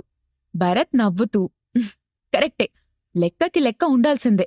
మరలాంటప్పుడు మీరు మా గిరిధర్ అంకుల్ని బెదిరించినందుకు, దేవయానిని ఏడిపించినందుకు కలిపి నేను కూడా లెక్క సరిచేయాలి కదా అని అన్నాడు. అది విన్న జిత్తు పెద్దగా నవ్వుతూ, నువ్వు నాతో లెక్కలు తేల్చుకుంటావా? అయితేరా, ఇప్పుడే తేల్చుకుందాం అంటూ ధన్యవైపు చూసి, ఈ పిల్లతో కూడా ఈ రాత్రికి నా లెక్కను సరిచేస్తాను అంటూ వెకిలిగా నవ్వాడు. ఆ మాట వినగానే ధన్య కోపంగా అతన్ని కొట్టడానికి ముందుకు పరిగెత్తబోయింది. అక్కడే ఉన్న శ్రీనాథ్ ఆమె చేతిని పట్టుకుని, నువ్వు కాసేపు రెస్ట్ తీసుకో సిస్టర్, ఈ చెత్తను నేను క్లియర్ చేస్తాను, నీ చేతులకి ఆ మురికి అంటాల్సిన అవసరం లేదులే అని అన్నాడు. ధన్య కూడా సరే అంటూ తలూపి అక్కడే ఆగిపోయింది. అప్పుడు శ్రీనాథ్ రెండు చేతులను విరుచుకుంటూ, భరత్ సార్, మీరు వీళ్ళని ఏం చేయాలనుకుంటున్నారో చెప్తే పని పూర్తి చేసేస్తాను అని అన్నాడు. అది నీ ఇష్టం అని నవ్వుతూ చెప్పాడు భరత్. థ్యాంక్యూ సార్ అంటూ ముందుకు వెళ్లిన శ్రీనాథ్ జిత్తూని అతని వెనుక ఉన్న రౌడీలను చూసి, సరే రండి, పని మొదలు పెడదాం అని అన్నాడు. వెంటనే జిత్తు వెనుక నుండి ఒక రౌడీ పరిగెత్తుకుంటూ వచ్చి అతని చేతిలో ఉన్న కర్రతో శ్రీనాథ్ ఒంటిపై గట్టిగా కొట్టాడు. ఆ దెబ్బకు కర్ర 2 ముక్కలుగా విరిగి కింద పడిపోయింది. శ్రీనాథ్ పెద్దగా నవ్వుతూ, అది మనకి సరిపోదమ్మా, చక్కెలి గింతలు పెట్టినట్టుగా ఉంది అని అన్నాడు. జిత్తు వెంటనే తన చేతిలో ఉన్న స్ప్రింగ్ కత్తిని తీసి ఆవేశంగా శ్రీనాథ్ పైకొచ్చాడు. శ్రీనాథ్ ఒక్కసారిగా అతని మణికట్టును పట్టుకుని మెలితిప్పి అదే కత్తిని జిత్తూకి గురిపెట్టాడు. ఆ కత్తి తన వైపు గుచ్చుకోకుండా తన చేతిని వెనక్కి నెడుతున్నాడు జిత్తు. కాని శ్రీనాథ్ బలం ముందు అతని బలం సరిపోకపోవటంతో జిత్తూ చెయ్యి అతని చేతిలో నలిగిపోయింది. లోపల ఎముకలు వెరిగిపోతున్నట్టు శబ్దంతో పాటు జిత్తూ చెయ్యి కూడా నల్ల రంగులోకి మారిపోయింది. అప్పుడు శ్రీనాథ్ అతని కళ్లల్లోకి చూస్తూ, నువ్వింక భవిష్యత్తులో నీ చేతిని ఉపయోగించడం కుదరదు అని అన్నాడు. చెయ్యి దాదాపు విరిగిపోవటంతో ఇక ఆ నొప్పిని భరించలేక అతను తన చేతిలోని కత్తిని వదిలేసి, అయ్యో నా చెయ్యి అంటూ నొప్పితో అరవడం మొదలుపెట్టాడు. వెంటనే జిత్తు వెనుక ఉన్న రౌడీలందరూ ఒక్కసారిగా శ్రీనాథ్ని చుట్టుముట్టారు. అది చూసి అప్పటిదాకా సైలెంట్గా నిల్చున్న యుక్త శ్రీనాథ్కి తోడుగా వెళ్లి, బ్రదర్, ఇక్కడ నేను కూడా ఉన్నాను, నువ్వు నాక్కూడా కొంచెం ఛాన్స్ ఇవ్వు అనంది. శ్రీనాథ్ నవ్వుతూ, సరే సిస్టర్, 2 నిమిషాల్లో పని పూర్తి చేద్దాం అంటూ ఆ రౌడీలతో ఫైట్ మొదలుపెట్టారు. ఒక ట్రైన్డ్ బాక్సర్, ట్రైన్డ్ ఏజెంట్ ముందు ఆ వీధి రౌడీల ఆట క్షణంలో ముగిసిపోయింది. 2 నిమిషాలు కూడా గడవకముందే వాళ్లందరూ బాధగా అరుస్తూ మూలుగుతూ నేలపై పొర్లుతూ కనిపించారు. జిత్తు కూడా విరిగిన తన చేతిని పట్టుకుని నొప్పితో గట్టిగా అరుస్తున్నాడు. చివరిగా జిత్తు దగ్గరికొచ్చిన శ్రీనాథ్, నీపై చెయ్యి వేస్తే లెక్క సరిచేస్తావా? హ, అయితే ఇప్పుడు కొట్టబోయే దెబ్బకు కూడా కలిపి లెక్క సరిచెయ్యి అనంటూ తన చేత్తో ఒకే ఒక్క పంచిస్తూ జిత్తు కడుపులో కొట్టాడు. దాంతో జిత్తు నొప్పితో విలవిలలాడుతూ నేలపై పడ్డాడు. కాని శ్రీనాథ్ అతన్ని వదలకుండా కాలర్ పట్టుకుని పైకి లేపి భరత్ ముందు నిల్చోపెట్టాడు. భరత్ అతన్తో, వెళ్ళి నీ బాస్తో చెప్పు, ఈ కాలనీలో ఇక నుండి ఒక్క ఇంటి ఇటుకను కూడా వాడు కదల్చలేడు. కాదని పిచ్చి పిచ్చి ప్రయత్నాలు చేస్తే ప్రాణాలు పోతాయని నా మాటగా చెప్పు అంటూ శ్రీనాథ్ను చూసి ఇక అతన్ని వదిలేమన్నట్లుగా సైగ చేశాడు. జిత్తు కాలర్ని వెంటనే వదిలేసిన శ్రీనాథ్, ఇక వెనక్కి తిరిగి చూడకుండా వెళ్ళు అని బెదిరించాడు. దాంతో జిత్తు తన వాళ్లందరినీ తీసుకుని అక్కడ్నుంచి పారిపోయాడు. వాళ్లు వెళ్లిన వెంటనే దేవయాని తలుపు తీసుకుని హడావిడిగా బయటకొచ్చి యుక్త దగ్గరకు వెళ్ళి, అక్కా, నువ్వు వాళ్లని భలే కొట్టావు, నాక్కూడా వచ్చి 4 పీకాలనిపించింది అనంది. యుక్త నవ్వి, నీకు భయం వేలేదా అనంది. భయమెందుకు? నాకు ఛాన్స్ దొరికితే వాళ్ల తోలు తీసేస్తాను. పైగా ఇప్పుడు భరత్ కూడా తిరిగొచ్చాడు, ఇంక నాకేం భయం అనంది.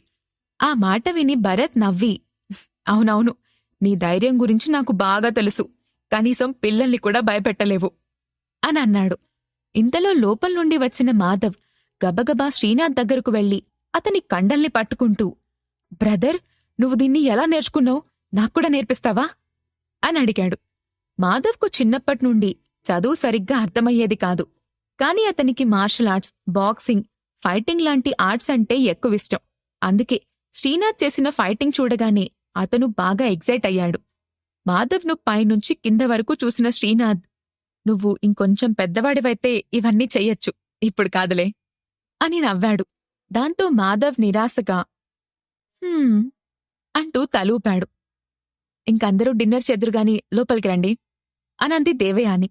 భరత్ ఆమెను ఆపుతూ, ఈరోజు అందరం బయటికి వెళ్దాం, పిల్లల్ని కూడా మనతో పాటు తీసుకెళ్దాం అని అన్నాడు.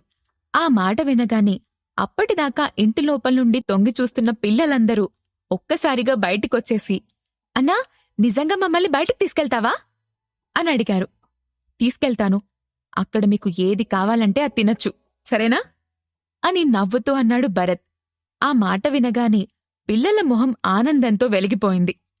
నిజంగా నాన్నా, థాంక్యూ అంటూ పిల్లలు సంతోషంతో ఎగిరారు. భరత్ నవ్వి వరుసగా ఉన్న కార్లలో వాళ్లనెక్కించి బార్బిక్యూ రెస్టారెంట్కు తీసుకెళ్లాడు. పిల్లలతో కలిసి కారు దిగిన దేవయాని ఆ రెస్టారెంట్ని చూసి ఆశ్చర్యపోతూ, భరత్, ఈ రెస్టారెంట్కి తీసుకొచ్చావా? ఇది విజయవాడలోనే చాలా పెద్ద రెస్టారెంట్. మేము ఎన్నోసార్లు బయట్నుంచి చూసుకుంటూ వెళ్లేవాళ్లం, కాని ఏ రోజు లోపలికి వెళ్లడం గురించి ఆలోచించలేదు అని చెప్పింది. భరత్ నవ్వి, ముందు లోపలికెళ్దాం పదా అనడంతో పిల్లలందరూ గోలగోల చేస్తూ రెస్టారెంట్ డోర్ తీయబోయారు. ఇంతలో లోపల్నుంచి ఒక వ్యక్తి బయటకొస్తూ వాళ్లను చూసి, ఆగండాగండి, మీలాంటి బిచ్చగాళ్లంతా లోపలికి రావడానికి ఇక్కడెవరూ ఫ్రీగా ఫుడ్ పెట్టడం లేదు అంటూ పక్కనే ఉన్న సెక్యూరిటీని చూసి, సెక్యూరిటీ, ఎవరు పడితే వాళ్లు లోపలికొస్తుంటే మీరంతా చూస్తూ ఏం చేస్తున్నారు? మాలాంటి వాళ్ళిక్కడికి రావాలా వద్దా అని అరిచాడు. వైట్ అండ్ వైట్ డ్రెస్ వేసుకుని చూడ్డానికి ఒక చిన్న సైజు రాజకీయ నాయకుల్లా ఉన్న అతని మొహంలో గర్వం కొట్టొచ్చినట్టుగా కనపడుతోంది. అతని చేతికి బంగారు కడియం వేలాడుతోంది. అతని వెనకే 5 అనుచరులు కూడా ఉన్నారు. పిల్లలందరి బట్టలు అక్కడక్కడా చినిగి మురికిగా ఉండటంతో అతను పిల్లల వైపు అసహ్యంగా చూస్తూ, వెనక్కి జరగండి అని అరుస్తున్నాడు. అది చూసి కోపంగా ముందుకొచ్చిన యుక్త, హేయ్, మాటలు సరిగ్గా రానివ్వు, ఎవరు బెచ్చగాడు, ఒక్కటిచ్చానంటేనా అంటూ ముందుకు వెళ్లబోయింది. భరత్ వెంటనే ఆమెను ఆపుతూ, యుక్త, ఇక్కడ చిన్నపిల్లలున్నారు, గొడవపడకు అని అన్నాడు. కాని సార్, ఇతని మాటలు విన్నారు కదా, వీడికి ఇలాగే బుద్ధి చెప్పాలి అనంది యుక్త. ఇంతలో ఆ వ్యక్తి యుక్తను చూసి, హే పిల్లా, నేనెవరో తెలుసా? ఈ సిటీలోనే నంబర్ 1 రియల్టర్ మల్లికార్జున్ని. ఇక్కడ నా గురించి తెలియని వాళ్ళు ఒక్కరు కూడా ఉండరు అని గర్వంగా చెప్పాడు. ఆ పేరు వినగానే భరత్ కొంచెం ఆశ్చర్యపోయాడు. వెంటనే అతని పెదాలపై చిరునవ్వొచ్చింది. దాంతో నవ్వుతూ అతని వైపు చూసి, వావ్, గ్రేట్, వెతకబోయిన తీగ కాలికి తగలడం అంటే ఇదే. నేనే మీ దగ్గరకొచ్చి కలవాలి అనుకుంటున్నాను, కాని మీరే నాకెదురొచ్చారు అనన్నాడు. ఆ మాట విని మల్లికార్జున్ భరత్ వైపు విచిత్రంగా చూశాడు. అతను చూడ్డానికి చిన్న పిల్లాళ్లా ఉండటంతో మల్లికార్జున్ నవ్వుతూ, ఏంటమ్మా, ఏదన్నా ఫ్లాట్ కావాలా?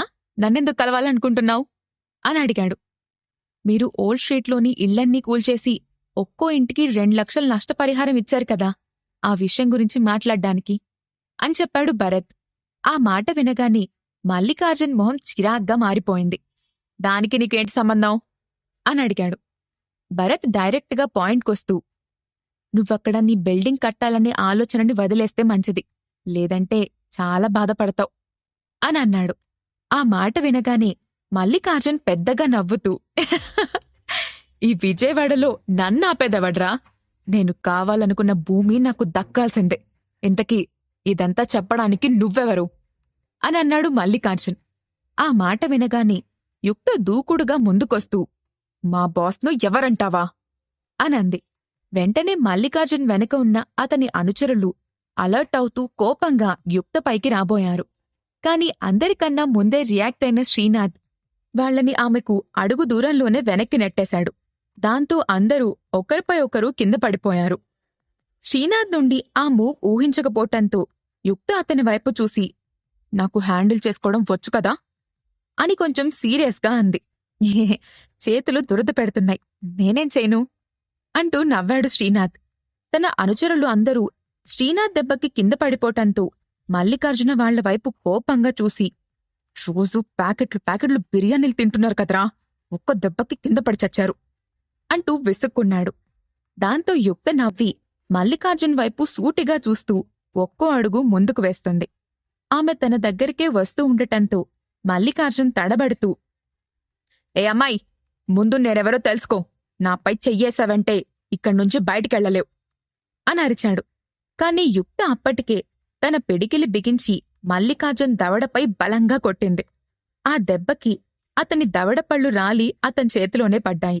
నోటినిండా రక్తం కారి బయటకొస్తోంది. నొప్పితో మూలుగుతూ నోటికి చేతిని అడ్డంగా పెట్టుకున్నాడు మల్లికార్జున్. అప్పుడు భరత్, ఇది చిన్న శాంపుల్ మాత్రమే. నువ్వు ఓల్డ్ స్ట్రీట్ గురించి, అక్కడ నీ బిల్డింగ్ ప్లాన్స్ గురించి ఆలోచించావంటే మిగిలిన ఈ పళ్ళు కూడా ఉండవు అంటూ వార్నింగ్ ఇచ్చాడు.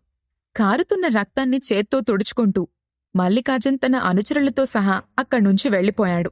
వెళ్ళిపోతున్న వాళ్లవైపే చూస్తున్న ధన్య, సర్, అతనంత భయపడినట్టు కనిపించడం లేదు, ఖచ్చితంగా తిరిగొస్తాడు అనంది. భరత్ దానికి నవ్వుతూ, ఎవరి ప్రయత్నం వాళ్ళు చేయటంలో తప్పులేదు, చేయనివ్వు అని అంటూ పిల్లలతో సహా హోటల్లోకి వెళ్లాడు భరత్. అప్పటికే లాబీలో నుండి బయట జరిగిందంతా చూసిన మేనేజర్ లోపలికొచ్చిన పిల్లలందర్నీ వెల్కమ్ వెల్కమ్ అంటూ మర్యాదగా ఇన్వైట్ చేశాడు. భరత్ మేనేజర్తో, మాకు ప్రైవేట్ రూమ్ కావాలి, పిల్లలంతా ఆకలితో ఉన్నారు, వాళ్ళకి ఏం కావాలంటే అది సర్వ్ చేయండి అని అన్నాడు. ఓకే సార్, ఓకే అనంటూ వాళ్లకి ప్రైవేట్ రూంలోకి దారి చూపించాడు మేనేజర్. అందరూ లోపలికి వెళ్లిన వెంటనే నుదుటిపై పట్టిన చెమటను కర్చీఫ్తో తుడుచుకొని ఒక్కసారిగా గట్టిగా ఊపిరి పీల్చుకుని లోపలికి వెళ్లిన మేనేజర్ వాళ్లందరికీ కావలసిన ఫుడ్ లిస్ట్ రాసుకునేసరికి దాదాపు అరగంట పట్టింది. వాళ్లకు కావలసిన అన్ని ఐటమ్స్ను రెడీ చేయించి దగ్గరుండి మరీ సర్వ్ చేయించాడు. పిల్లలంతా ఆనందంగా తింటూ, అన్నా ఈ చికెన్ భలే ఉంది, అన్నా ఈ ఫిష్ సూపర్గా ఉంది అని చెప్తుంటే భరత్ వాళ్ల ఆనందాన్ని చూసి సంతోషించాడు. వాళ్లందరికీ ముందు ముందు ఎలాంటి లోటు రాకుండా చూసుకోవాలి అని నిర్ణయించుకున్నాడు. మాధవ్ తన పక్కనే కూర్చుని తింటున్న భరత్తో, వచ్చిన దగ్గర్నుండి నీతో సరిగ్గా మాట్లాడమే కుదరలేదు, ఇప్పుడు చెప్పు, నీ ప్లాన్స్ ఏంటి అని అడిగాడు. ఏముంది, ఇంకా 1-2 హైదరాబాద్లోనే ఉంటాను. ఆ తర్వాత గ్రాడ్యుయేషన్ పూర్తయ్యి తిరిగి ఫ్యామిలీ దగ్గరికి వెళ్లాల్సి ఉంటుంది. నేను మీకోసం కొంత అమౌంట్ ఇస్తాను. దాంతో ఇప్పుడున్న ఇంటిని ఇంకొంచెం పెద్దగా మోడిఫికేషన్ చేయిస్తే పిల్లలందరూ ఉండటానికి కూడా సరిపోతుంది. పిల్లల్ని కూడా స్కూల్కి పంపిస్తాను.